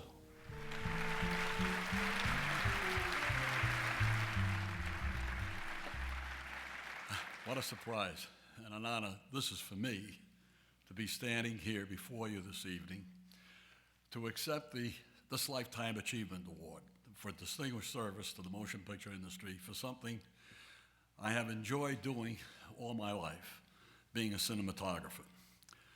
I started first as an assistant cameraman and then became a camera operator, and I finally reached my goal of being a director of photography. I must admit that I was speechless, which is rare for me when I was notified that I was chosen by you, my peers, to receive this mark of distinction. Tonight, I am delighted to celebrate this special occasion with my family, my friends, my lovely wife, Betty, whom I adore and love for her patience and support in the many projects I get involved in. As camera operators, I hold you in high esteem. For today, as never before, you must be aware of the many new and complex technologies that are always surfacing, and at the same time to be able to grasp this knowledge and put it to use on whatever interesting and challenging projects you undertake, whether frustrating, comical, or tedious. Like the troopers you are, you do your craft with foresight and professionalism. You are the ones who are responsible for bringing life to the screen in the way you handle today's enigmatic cameras. Before video assist and playback, you were the first ones who saw the picture and prayed it was all there when the dailies were shown. I know, for I went through that when I was a camera operator. I advanced my career the old way through the ranks, and every step of the way was an educational experience. To this day, I believe this is one of the best ways to learn the craft. However, as I reflect my career, some comical situations still come to mind. One in particular is an incident that happened early in my career when I was working with Director of Photography George Stetzel, ASC, who was doing the Patty Duke show, and with whom I had previously worked on a few episodes of Car 54, Where Are You? He asked me if I would come on board as the camera operator, and of course I said yes. When I arrived on the set, George felt that he should forewarn me that Patty Duke's movements were spontaneous and never on cue. Well, the first day on the set, I was slightly apprehensive, and during rehearsal, as it was obvious that Patty was testing my dexterity. Of course, at rehearsal, I screwed up the move. Patty turned, looked at me, and with a glint in her eye and in a precocious way, she said, "I got you." The comment took me by surprise. However, the director was unfazed and turned to me and said, "Sal, let's try a take." At this time, all went well. And when the director said, "Cut," Patty turned to me and out of the blue said, "How was it, Sal?" To which I replied, "I got you." We both looked at each other and laughed. She was fun to work with and always a good sport. Filmmaking is and continues to be an amazing journey. Well, just remember, being active in a creative field of work that is enjoyable to you will keep you continually young and alert, both in mind and spirit. The feeling of accomplishment and the confidence that you project during your lifetime will be a positive influence and an inspirational force for many others to follow as they strive to fulfill their dreams. I'm semi-retired now, but teaching on a college level motivates me to keep pace with what's happening in the industry as I continue to share my knowledge, skills, and techniques with the young and upcoming camera persons of tomorrow. To me, the motion picture industry was, is, and always will be one of the most interesting, exhilarating, and challenging roads that any individual can choose to travel. Before I call it a wrap, I want to thank you again for the recognition you have bestowed upon me this evening. To be acknowledged by the SOC is one of the highest honors an individual can ever envision of receiving in this craft, and you humbled me with this tribute. God bless you all. The SOC awards its Technical Achievement Award to those whose innovative work has significantly impacted the art and craft of camera operating. Presenting tonight's first Technical Achievement Award is the man behind the wonderful camera operating in such films as Avatar, Real Steel, and Transformers. A current SOC board member and the chair of the Technical Standards Committee, please welcome Dave Emmerichs, SOC. The art and craft of camera operating relies heavily on technology. Machines, electronics, optics, and such. For anyone involved in a tech-heavy activity, there is little more frustrating than not having the right tool for the job. Everyone here is probably familiar with the old adage, every tool is a hammer, except a screwdriver, that's a chisel. We've used lots of different tools to move cameras around. On one end of the spectrum, we have the right tools, dollies, technicranes, steadicams, remote cranes mounted on SUVs. On the other end, I remember sitting with a camera in the open trunk of Jim Muro's Buick Grand National being pushed in neutral down a street in Hoboken, New Jersey. Definitely a case of using a screwdriver as a chisel. For a long time, operators have lacked the right tool for a problem we frequently face. I'm talking about the foot chase. Outwardly, we relish the challenge of these jobs, but I suspect I'm not the only one in this room who secretly dreads them. We chase actors with handheld cameras and Steadicams, and we do our best to lead them as well, but it gets harder every year. The actors seem to get younger and faster, and we keep doing the opposite. Grips pull us on Western dollies and rickshaw rigs, but again, we're limited by human power. We ride ATVs, but they're loud and they choke actors with exhaust fumes. The following video presentation will introduce the man who came up with the right tool for this and several other jobs. Many of you in this room have worked with him. He's Herb Alt, one of the most well-respected key grips in the industry. We've benefited enormously from his ingenuity, and the SOC would like to thank him by presenting him with the Technical Achievement Award for his Griptrix electric camera tracking platforms. I've enjoyed my time in the film industry. It's been a dream come true. I kind of got into it late after spending 10 years of doing rock and roll. About 10 years ago, we started developing some battery-powered camera platforms. This is a Tracker XL. It's a two-wheel drive, air suspension vehicle, four-wheel disc brakes. The one I'm sitting on right here, the AT2, came about because we had a request to get a car up an elevator to run down a hallway in an office building.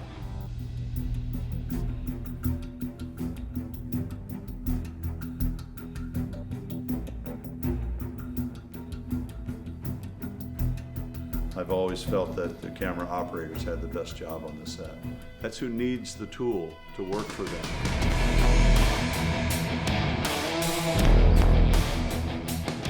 And be able to run with bicycles, joggers. Heads up! I'm peeing! Forget about running backwards and stumbling and falling and focus on the shot. We've done a lot of different types of rigging on it, and that's the purpose of the design of all the holes, is that no matter what you want we can put it there instantly. I put 12 by 12s on it. Fire and explosions and a mount that goes above the driver, jib arms, 15-foot techno cranes. You know, the operators are who we're trying to please.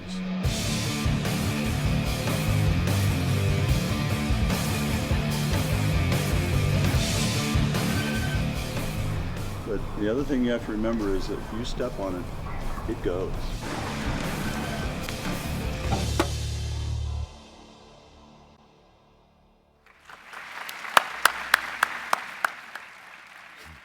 Thank you so much. I want to thank the SOC for the honor of receiving this award this evening. I also want to thank my associate Bob Anderson, who, without him, this would not be possible. I also want to thank a fellow key grip, Ben Beard, who planted the seed many years ago for an electric-operated camera platform. Watching that video made me realize that I am from Southern Ohio. I thought I'd lost a lot of that accent, but I guess not. It's such an honor to have my efforts recognized by a group of guys and gals whose job I have always coveted the most on the film set. I really think that you guys do have the greatest job. You're involved. Your input is appreciated. You get a chance to express your creativity, and when they call wrap, you hang up your spurs and you go home. It's got to be a wonderful occupation for you. I was fortunate enough to attend the ASC Awards when Caleb Deschanel received a Lifetime Achievement, and his speech was really a wonderful speech, and he described how he so much enjoyed the new technology and how he was embracing it and how it enabled us to shoot in light levels in situations that were just not possible in years gone by and have the quality that we can now get. But he also mentioned that he was a bit saddened because the genie was out of the bottle. And I think that at this time in our careers and in the industry, that the industry has changed tremendously. They no longer have to trust the wise old man behind the lens for that sweating 24 hours, until the film is processed. But I think that one thing for sure is that they will always need grips and they'll always need operators. Thank you very much. Consistent with continuing growth and development of the technologies involved within our industry, the tools that we have grown to depend on have to constantly evolve. To present the next Technical Achievement Award, voted on by the active members of the SOC, is a director of photography who has an unparalleled experience with this equipment. Please welcome the director of photography with a huge career of commercials and known for his work on the award-winning show 24. Please welcome Rodney Charters, ASC. Greetings, and appreciate the opportunity to present this award tonight to a wonderful French company, if I can find my glasses, which I will need. The Technical Achievement Award to Thales Angenoux for their Optimo 15-40, 28-76, and 45-120 family of handheld zoom lenses.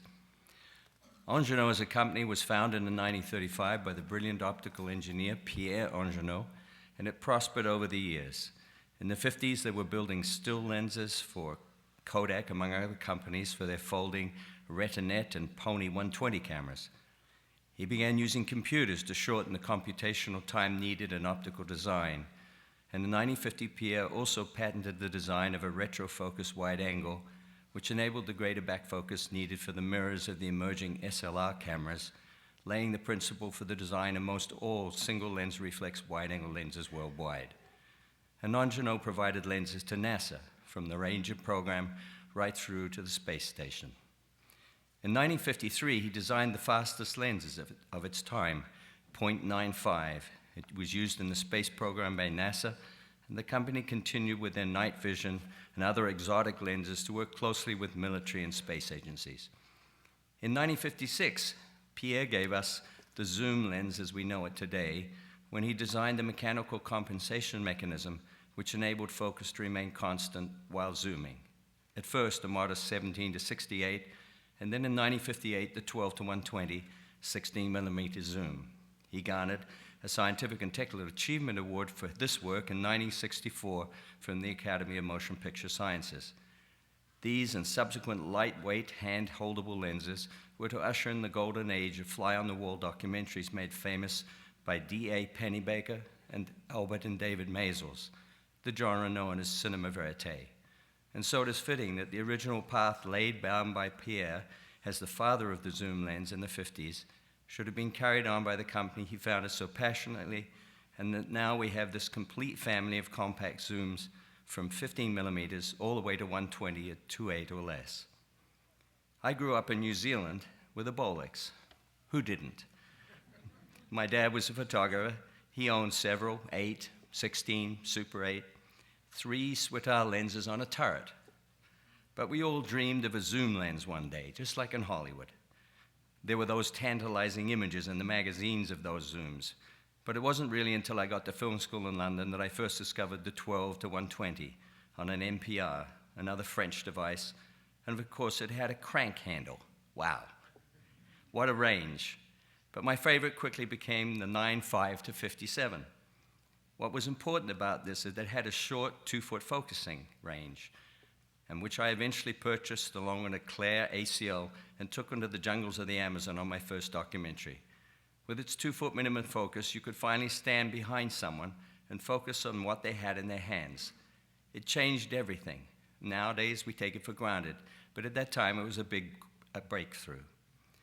One night, I forgot to put the camera lenses into our airtight silica gel packs, and when I looked through the lens in the morning, there was a green mist over everything.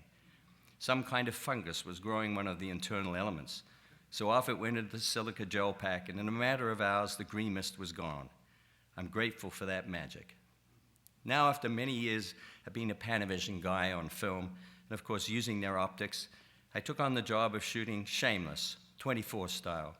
It was totally handheld, and in the smallest rooms imaginable, 7 actors and crew all vying for the space. We shot with a 15 to 40 and the longer 28 to 76. Perfect lenses for our show, but we begged Angenoux for a longer version. And finally, last year, we managed to snare the prototype for several months, the 45 to 120. You will love this lens. I believe they're being shipped as we speak, and I'm very excited that the SOC Technical Awards this year is going to Thales Angenoux's family of compact lenses. And now let's take a look at some images from Angenoux and made by Angenoux.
And now I'd like to introduce Pierre Onderon, the president of Angenoux.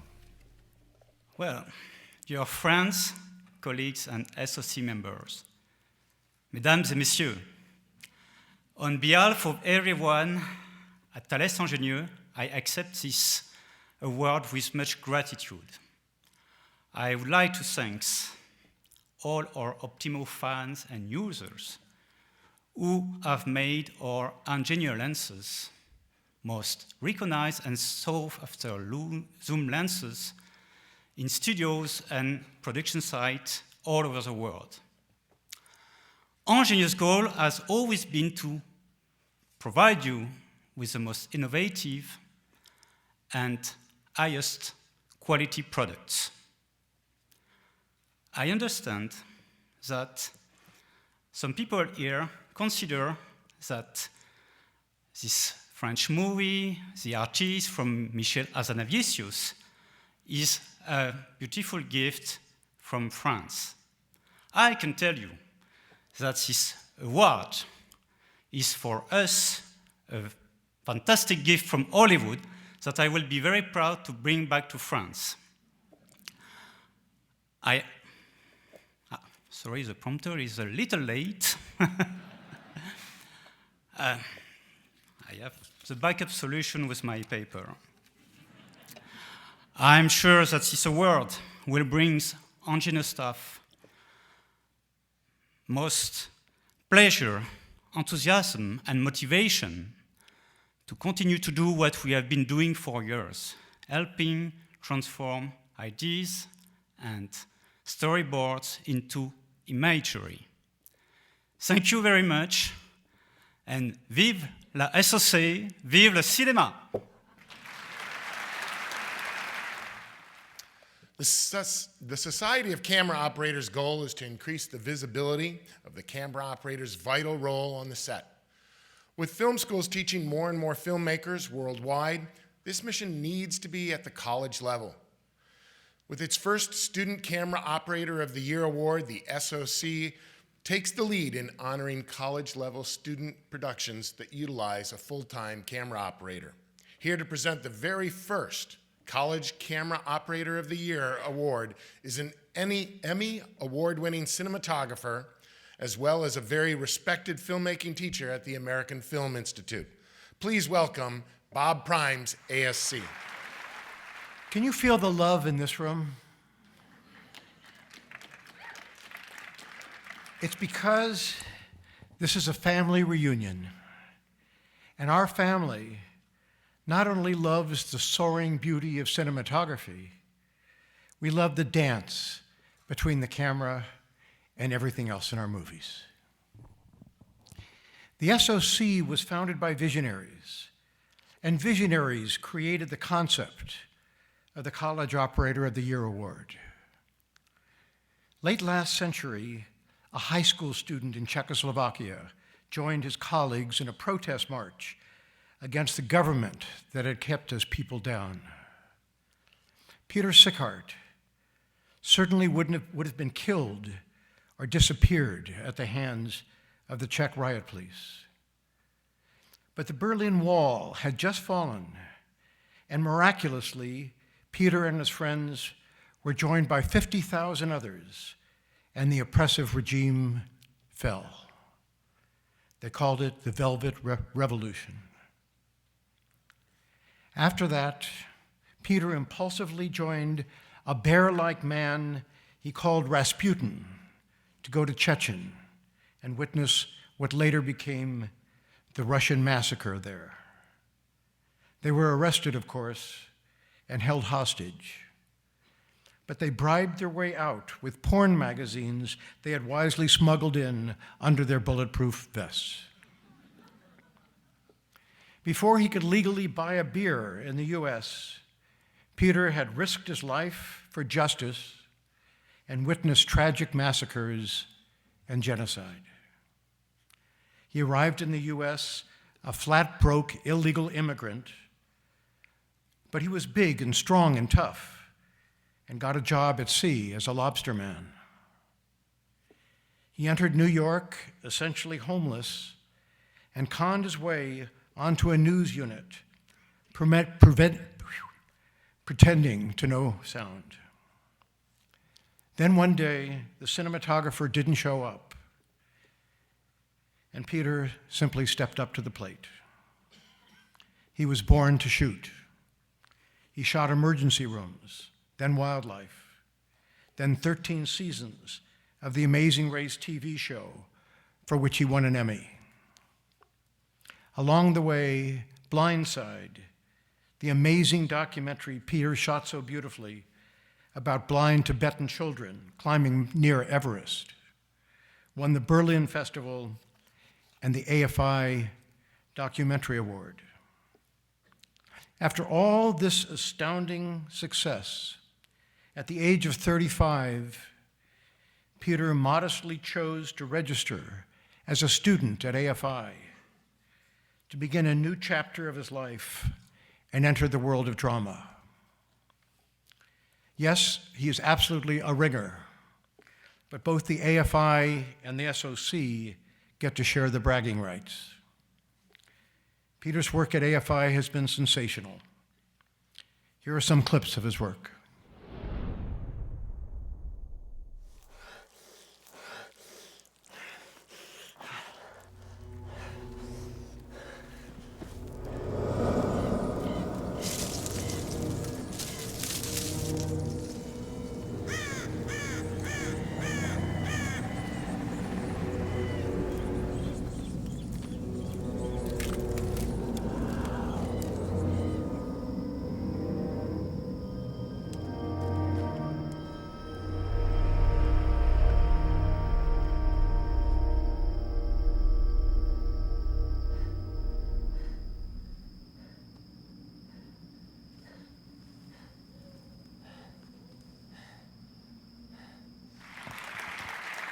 I don't know where Mr. Primes found all these stories, but I can confirm one. I really did come from my thesis set, where I was shooting just an hour ago.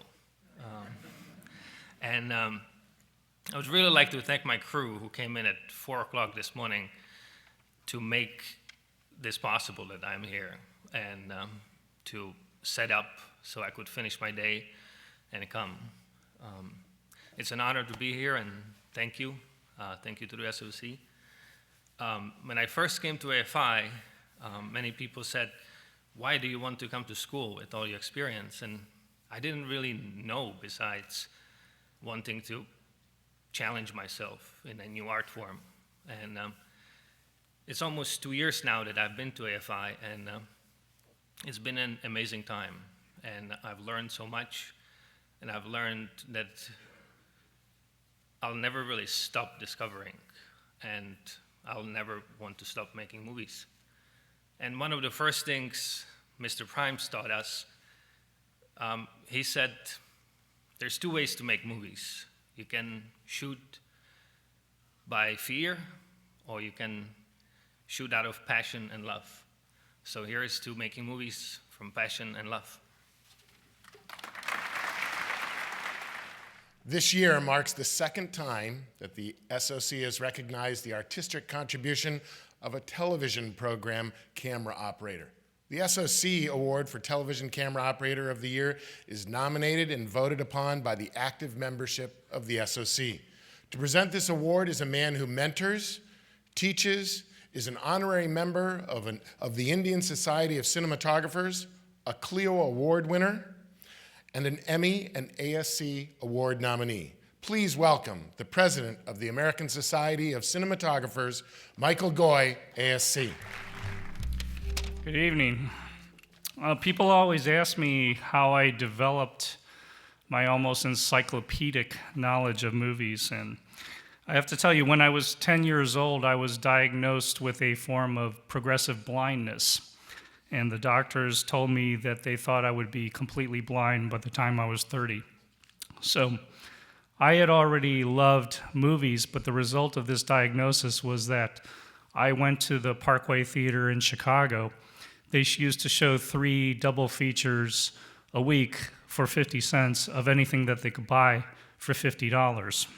So I watched everything, Italian neorealist movies, documentaries, horror films, Danish sex films, anything that they would show I would watch, because I wanted to have all these images in my memory when my sight went away. So it's this mental library of images became my inspiration when I entered the motion picture industry. And in our craft, we do more than create compelling images, we create memories. So I'm very happy to be here today to support the SOC's efforts with the Vision Center of the Children's Hospital of Los Angeles. These 5 television camera operators have been nominated by a group of their peers.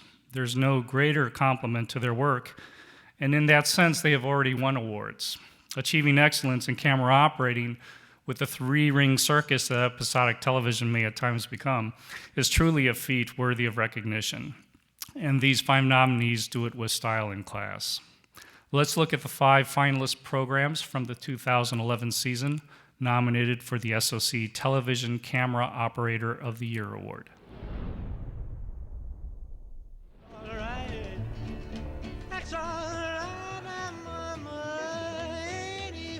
Detective Moran here tells me that you have been butting into one of his cases. He left 5 minutes ago.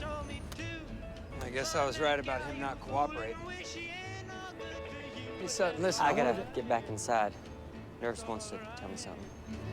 That's all right, Mama, anyway, do.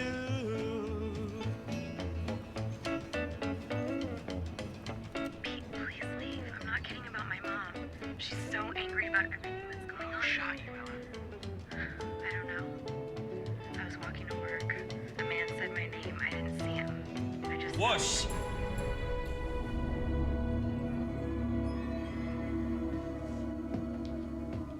I'd like to kill you. I hate her. I think I could murder her. If any group of people could murder someone and get away with it, it would be us. I'm not gonna ask you any questions. I'm just gonna tell you what's going on right now. I went through your file. As Heather Taffet, you have led a very tiny, transparent life. But in 1998, you married a man named William Burton for exactly 1 month before you had the marriage annulled, which was long enough to create an entire identity, a whole untraceable identity, which you used for one thing and one thing only: to rent a storage locker in Spring Hill.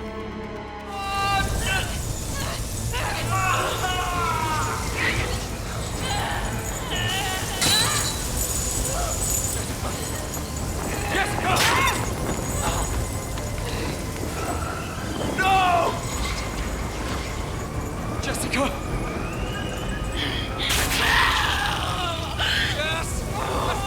Bucky! Bucky, I need you! Hey, get back on the bed! Help me! Bucky, no! It hurts! Let go of the bars! Silver smells my hand! Don't help me! Jessica, no!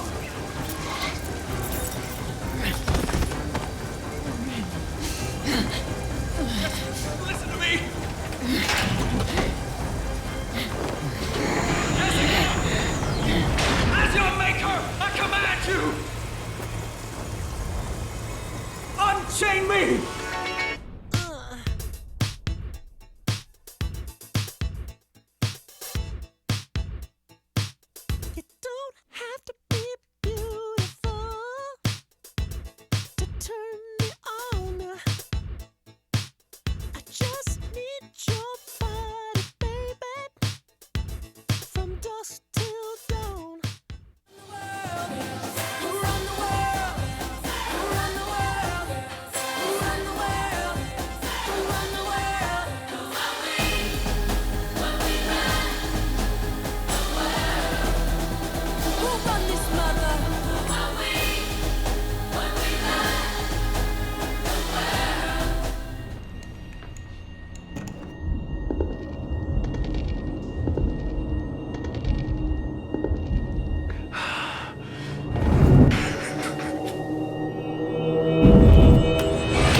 Cameras in there! I'm watching you! I'm watching you right now!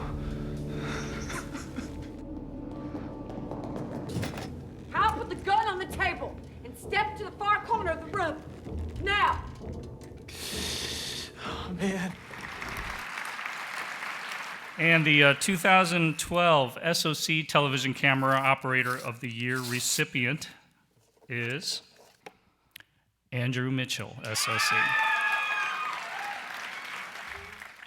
I want to thank or congratulate all the honorees tonight. I was quite moved by the video, Bonnie, you put together with the Children's Hospital. And I think that's what our goal is to tell stories that move people. I feel honored to be among such wonderful other operators as nominees in the television category this year. I want to thank the Society for considering me this year. First of all, a special thanks to my lovely wife, Carrie. It's been with me almost 20 years now. This summer will be 20 years. And anyone who can raise a family during so many years of television series work deserves an award herself, so to you.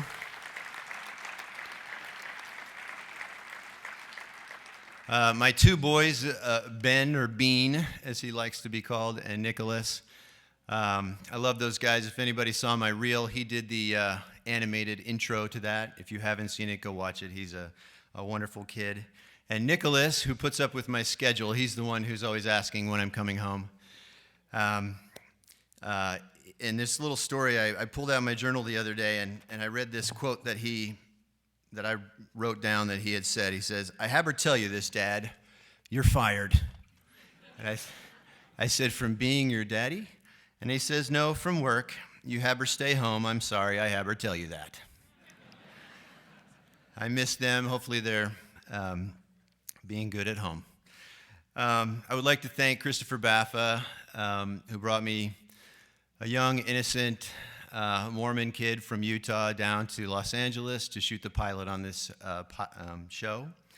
And the incredible work of Chris and Michael Goy, who shoot Glee and enable us to swing the camera here and there and everywhere, which is a challenge for them, but the directors and the operators like to move the camera. I would like to thank Frank Johnson, who's here with us today, who bumped me to a camera operator a number of years ago and was also my sponsor into the SOC also many years ago. Thank you. He used to call me a camera pointer, and I think I've become somewhat of a decent camera pointer, Frank. Thank you. I thank all of those who have supported me throughout my career, and especially on Glee. And in closing, as operators, we play a pivotal role as we coordinate between so many departments. We are technicians, we are artists, we are departmental connectors, and we are leaders. We are the front line between so many different departments. And doggone it, as Doug said, we see it first. With that in mind, I will end with this anonymous quote. "Life is an echo. What you send out, you get back. What you give, you get. Thank you very much." You know, I swear the fix was not in. But I think row 13 is going to be very happy that we don't have to be on set at 7 a.m. tomorrow morning. This year marks the fourth time that the SOC has recognized the artistic contribution of a feature film's camera operator. The SOC Award for Camera Operator of the Year in Film is nominated and voted upon by the active membership of the SOC. The director of photography relies on the artistry and the skill of camera operators. The operator's taste and talent make a tremendous contribution in accomplishing the creative ambitions of any film. The 5 feature film camera operators considered tonight have been nominated by the active members.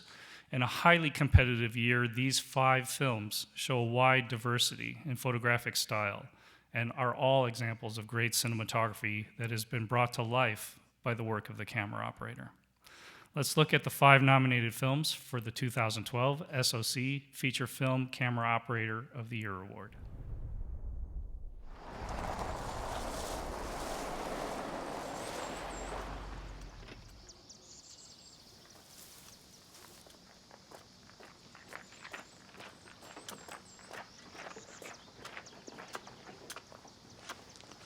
Hi, James.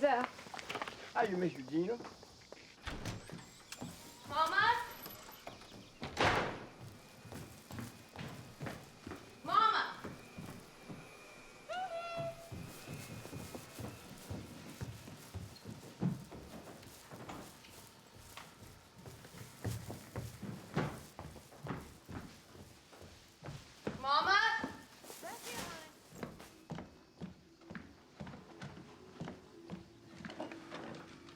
He's just a little too young. That's a little too everything. Between me and you, when I lose my bets, the track, they actually cover the losses.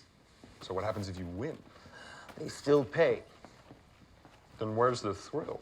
In the sun that falls on the stands, the hotel rooms, the service, the restaurants, but most of all, Clyde, it's the company. Come with me. I'd love to. Fantastic. I'll have Miss Gandy make all the arrangements. Well, Edgar, I can't go now, but maybe in a couple months after I've saved up. It's completely covered, Clyde. Edgar, I can't let you do that. Listen, you've done so much for me, for this bureau. Consider it a thank you.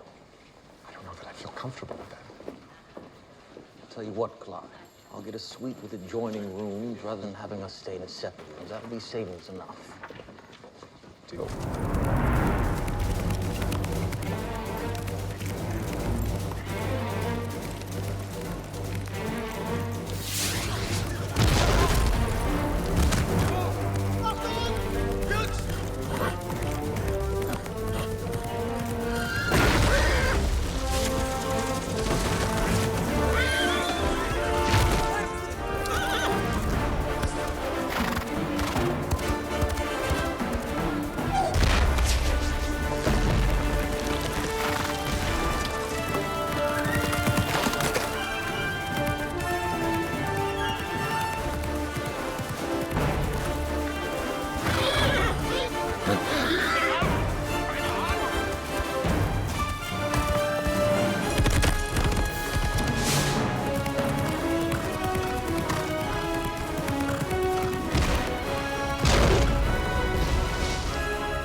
And the SOC 2012 Feature Film Camera Operator of the Year award goes to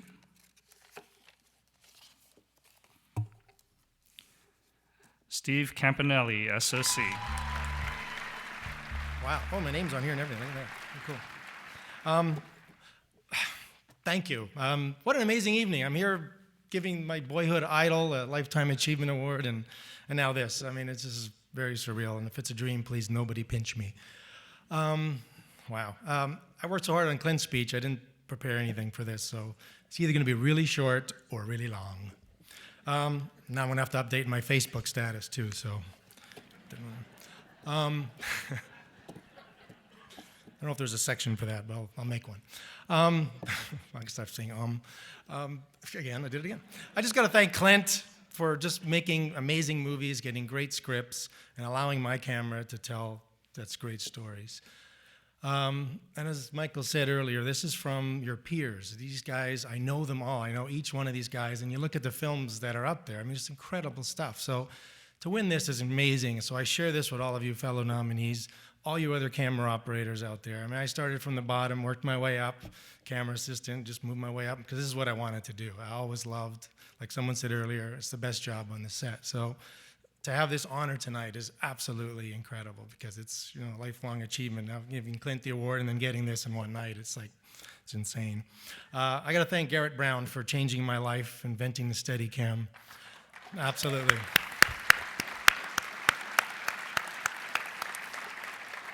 When I saw him run up the stairs getting his technical Oscar way back when, that's how I fell in love. I truly fell in love watching that. I said, that is something that I want to do. And by doing that and taking the course with Garrett Brown in Rockport, Maine, it opened up so many more doors, and eventually I got to work with Clint, and it's just a lifelong dream. Thank you, Jack Green, for putting me together with Clint. It's an amazing relationship we have. I got to thank Glenn McPherson, who gave me my very first job in the film business right out of film school in Montreal. I got to thank my focus puller, Billy Coe, because as you heard earlier, we shoot all the rehearsals, the first takes. It's just brilliant. I mean, we do stuff that I don't even know what I'm going to do. I do push-ins on 100mm close-ups, and the stuff's just pin sharp, and he's just incredible. So he allows us to have this incredible freedom to be able to do that, and working on Clint's film is very important. My dolly grip, Greg Brooks, or Brooksy, is just fantastic. We did some 17-point dolly moves on J.Edgar that he just nailed every single time, and it's just, to have that be part of the camera department, which I feel it is, it's an incredible, he makes me look good, basically, is what I'm trying to say. So a lot of that, all the El Paso people, just everybody making this such a great experience. All my friends in Montreal and Vancouver, hopefully watching on the internet, unless they've gone to bed already. My mom and dad for letting me borrow their Super 8 camera when I was a kid and borrowing ketchup out of the fridge to make fake blood, to make my little films with all my friends from around the block. That kind of got me going. My sister, and I'll wrap it up now. Again, my mom's always said to me, she said, Stephen, would you please hurry up and win some awards? I think she was thinking Oscars, but this is an incredible start. Because when you win one, I don't want you to hold it up and thank me in heaven. I want you to thank me while I'm still alive down here in the audience. So she's not here tonight, but she's back home watching. But Mom, this is for you, and thank you all very much. I really appreciate it. One last thing, the organizers of the event, Dave Frederick and everybody around him, I mean, just incredible. Bob Joyce for the amazing editing that they've done in all these clips. It's just absolutely amazing. These guys just work absolutely tirelessly. They don't get paid. It's just the love of doing it. And I think to me that's one of the greatest things you can give back to the job that we all incredibly love what we do. So thank you, everybody, and thank you all. Have a great night. Thanks. Well, here to present our last award of the evening are men whose combined years in the industry surpass 80. They are both the sons of fathers who had careers in the same professions. Presenting the Lifetime Achievement Award for camera operating, please welcome two icons from the world of grip and electric, Jim Planette and Ben Beard. Thank you very much. I'm Jim Planette. And I'm Ben Beard. He's Ben Beard. Ben and I had the pleasure of doing several movies with Paul Babin, and we can say without hesitation that he epitomizes the best of Hollywood's camera operators. He realizes that making movies is a collaboration, and out of that contribution of everybody comes wonderful films. Hey, are you going to let me know when I'm going to say what I'm supposed to say? Yeah, Okay. yeah, just hang on just a minute. As I look out over the audience, I see many camera operators that I've worked with over the years. Operators like Paul, whose keen awareness make the work Ben and I do flow efficiently. Hey, listen, did you buy that tux? Or did you rent it? Ben, we're here to introduce I'm just asking. Paul. We can talk about that later. Oh, that cheap guy? He made me buy my ticket here tonight. Well, I did too, but it's for a good cause. Now let's finish up here. I saw Robert Ellswood out there. Maybe we can get a job. Come on. Can we roll the video? Photography was introduced to me by my father, who was an amateur photographer, and he literally stuck a camera in my hands at about age 5 or 6, and off we went to Hollywood Boulevard. I still have the prints. Took some black and white pictures at Grauman's, and we went home, processed the film, put them through the chemicals. Boom. I was always the guy with the camera growing up. The first feature I ever worked on was a low-budget thing that Dean Cundy was the director of photography of. I was going to become a director of photography. I thought I better start taking some readings. And sure enough, I walked out in the middle of the set one day and just put up the meter, and I noticed it got kind of quiet around me, and I hear Dean's voice from the back saying, "What do you got?" And I'm looking up, I got about a 3.5, I said. And it got even quieter. And he says, "Oh, good, so do I. I'm the loader." I'd gotten my foot in the door at Universal TV, which led to some gigs on Amazing Stories, which was wonderful. We were out in Mojave somewhere, and somehow I wound up on the crane. There was a shot they had to get one of these straight down drop to eye level, you know, and I nailed it. And I just, you know, it was one of those moments that we get as operators, you know, where your movement coincides with their movement, and the world is a great place. I worked as the B camera operator on Bugsy for Alan Davio, and then broke off and did 15, 20 days of second unit DPing. That was an extraordinary experience because of the level of the actors. Actors are artists who produce in the moment. To watch Jack Nicholson do 12 takes, same lines, and every take be completely spontaneous, as was John Voight on The Rainmaker. Gwyneth Paltrow in Bounce. I mean, there have been times I've literally been moved to tears while operating. It's that powerful, that powerful. Here's my invitation. In the opening sequence in True Lies, Arnold comes up out of the ice, goes into the mansion, meets Tia, and does a waltz with her. Jimmy Muro and I were on cameras, and Cameron turned into a pussycat. He was so ecstatic with the work we were doing. He just couldn't get over it. You know, he speaks about music and movement and how these things come together sometimes. One of the most memorable moments in my career was on Always, operating for Spielberg. That was an exciting experience because he's incredibly demanding, knows what he wants. There was a tough shot on Always. We're on a dolly, sockler head, straight up at trees, starts with a spin, and as we're dollying forward, we're tilting down into a shot of Audrey Hepburn. And if he don't get it, he'll jump on there himself and do it. In fact, he autographed my script at the end of the show and wrote, "Thank you for keeping me in my chair. You really do rise to your best." Working for him. Woody Omans taught me early on, probably in the course of my thanking him for mentoring me, he said, "You're going to pass this on." And that just stuck with me and has become a really natural segue in my life and in my career.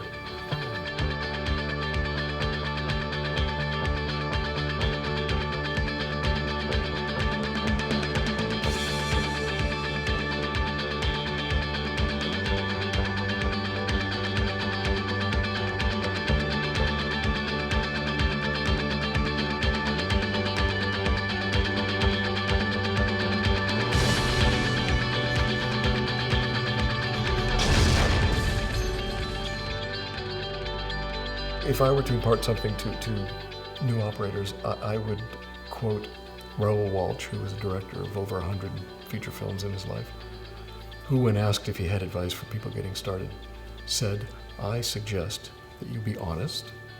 There will be less competition that way." Thank you. Yes.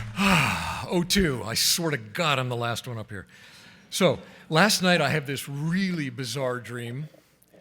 I dream I die, and I go to heaven, and the damnedest thing, Phil Radin is going the other direction. I get to the pearly gates. I meet God, tall dude. She's Kenyan, it turns out. St. Peter is there, and God says to me, "Okay, before we let you in, one question, your life, how was it?" And I said, it was great, you know, it was about 95% there. And she said, well, tell me about the other 5%. All right. I said, you know, there were a couple of beats in my 20s, definitely out of focus. I said, 30s and 40s, I could have pulled back a little, giving you more of the whole picture. I said the 50s panda reveal was awesome. I nailed that. There was some movement in a couple of shots I could have finessed. If I had to do it over again, give me another shot at it, I'll give you 100%. She said, wait right there. Takes St. Peter over in the corner and says, where did we get this guy? And St. Peter said, I told you Eastwood's guy was available. And that's when I woke up.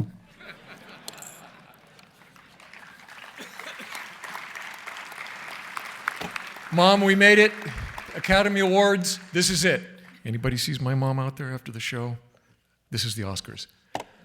Dad, I love you. Mom's looking for you. Put the drink down. Thank you, all of you at SOC who are responsible for my being up here. This is truly a humbling and grateful moment for me, especially in light of being nominated for this, along with Bob Bergdahl, James Cannell, Tom Loffridge, Bruce McCallum, and George Stephenson. These are all operators whose work I find an inspiration to me. Whenever I walk onto a set, I feel like the primate in Kubrick's 2001 who's approaching the monolith, because the closer I get to the camera, the more I really do feel a sense of reverence.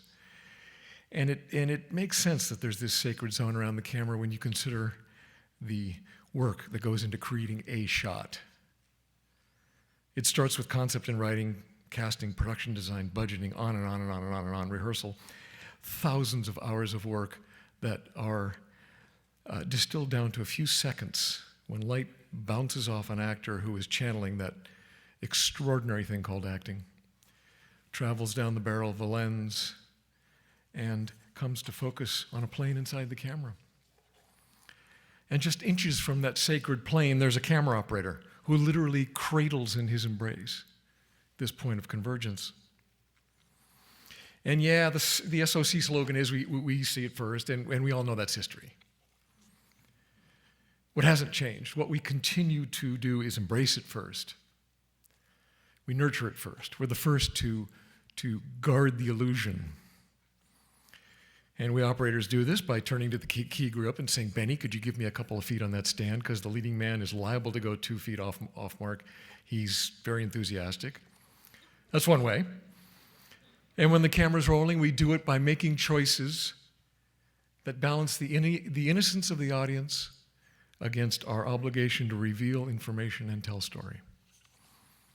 And when we succeed at our work, we lure people out of their normal states of mind, usually being dragged through the future or the past somehow.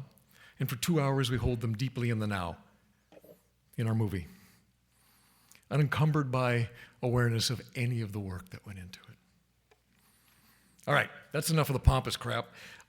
This is I wanted to share just a little bit of the cynical, ambivalent speech. I thought, I know there's enough carnivores out here. I've seen you. You're going to enjoy this. So here, just a taste of the cynical, ambivalent speech. In an industry that honors character above all else, the kind of character that will suck up and dazzle 1 minute, then refuse to return your call the next, they say the camera operators is the best job in the set, but don't believe that for a second. It is, in fact, a first-class seat in the cockpit of insanity. By virtue of his position, the camera operator is a dancer on point in a minefield of fear and discontent, often stuck between a director of photography who has been promoted to his level of incompetence and a director who is sleep-deprived from late-night rehearsals with background artists. The camera operator quickly learns the value of words and phrases like, okay, sure, you got it, fine, and what an asshole. Thank you, I needed to get that out of my system. Let me go back to humble groveling. Here's the truth. The truth is that my job as camera operator is one of the best out there. It really is. And the other truth is that my career has been a gift. And like the rest of life's gifts, they've manifested in small moments. I once worked on a film shot entirely nights. One night at 2 a.m. we break for lunch, you know. I shuffle into an overheated tent carrying a tray of crappy food. In a coat that's stifling me, I squeeze into a wobbly chair at a long table jammed with heads hung low. It's the crew, they're just miserable. I'm winding up to let loose a screed when one of those moments of gratitude sweeps over me. I realize I'm surrounded by extraordinary people. My whole attitude does a 180. And I look up and I say, I really love you guys. And they looked up, and they all moved back a couple inches. And the best boy electric went to get the medic. And the medic came, and he said, yeah, you want to save those remarks for award shows. Would you like some Advil? So here I am. I love you guys. I love you, Alan Davio, for your passion, your talent, and the countless times you gave me the chance to fly. And I love you, Will Moffat, for your patience with me as I learned through my mistakes. And I love you, Woody Omans, for taking my calls and mentoring me and teaching me the importance of giving back. And I love you, Jeff Kunkel and Jim Shelton and Rick Carden, Dolly Grips, who are artists of movement and made me look good. And I love you, Mike Reba, Mike Fauntleroy, Reggie Newkirk, Bob Hall, Clyde Bryan, and all the extraordinary camera assistants who can take an impossibly difficult job and pull it off with skill. I love you, Jim Plinett, for your life and career, which are one and the same and always infused with delight. And Ben Beard and Herb Alt, whose talent and grippery is surpassed only by your character. I love you, Mike Ferris. You will always be my hero. To stand here one year after you is the greatest tribute of all. And I love you, Dave Frederick, pain in the ass, for your kindness and all you do for this organization. And Rob Kosacek, I love you. Thanks for your talent and being there when I needed you most. To my daughter Catherine and my son Elliot, I really love you guys. Thanks for catching me in my hypocrisy. And thank you for teaching me about following your passion. And lastly, I love you, Michelle Payne. Thank you for doing the hard job of raising my glorious children so that I could go off and be a camera operator. I'd like to close with a really short story, and I sort of got it short, that will touch the hearts of all of us in the entertainment industry. It's the story of the rabbi in New York City who every day would take his lunch to Central Park. He'd sit on a bench with a beautiful view of trees and the nature and the city and passersby. And it was the same routine year after year. He'd go there, sit down, open it up, pause to reflect, and then begin his meager repast, which usually consisted of a radish and a matzo cracker. One day he gets there. There's a blind man sitting on his bench. The rabbi sits down and, sensing that God is watching him, resolves to make an offering to the sightless stranger. But what can he offer? What can he possibly do for this guy? So he opens his lunch sack, he takes out the rough sheet of matzo, he breaks it in half, and he hands it to the rabbi, goes back to his lunch. He's about to take a bite of radish, and the blind man leans over to him and says, excuse me, who wrote this shit? And so my last bouquet goes out to the writers. Thank you, artists who create the stories we work to tell. It's when your pen touches paper that we go to work, so please don't write shit. The rest of you, don't take your thoughts too seriously. Let me repeat that. Don't take your thoughts too seriously. And if they get a little overwhelming, go see a movie. Peace.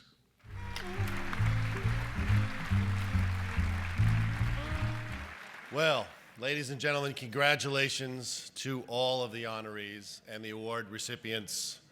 As a group, we just took the time to reflect and appreciate the dedicated and talented people that are in our world of camera operating. This was time certainly well spent.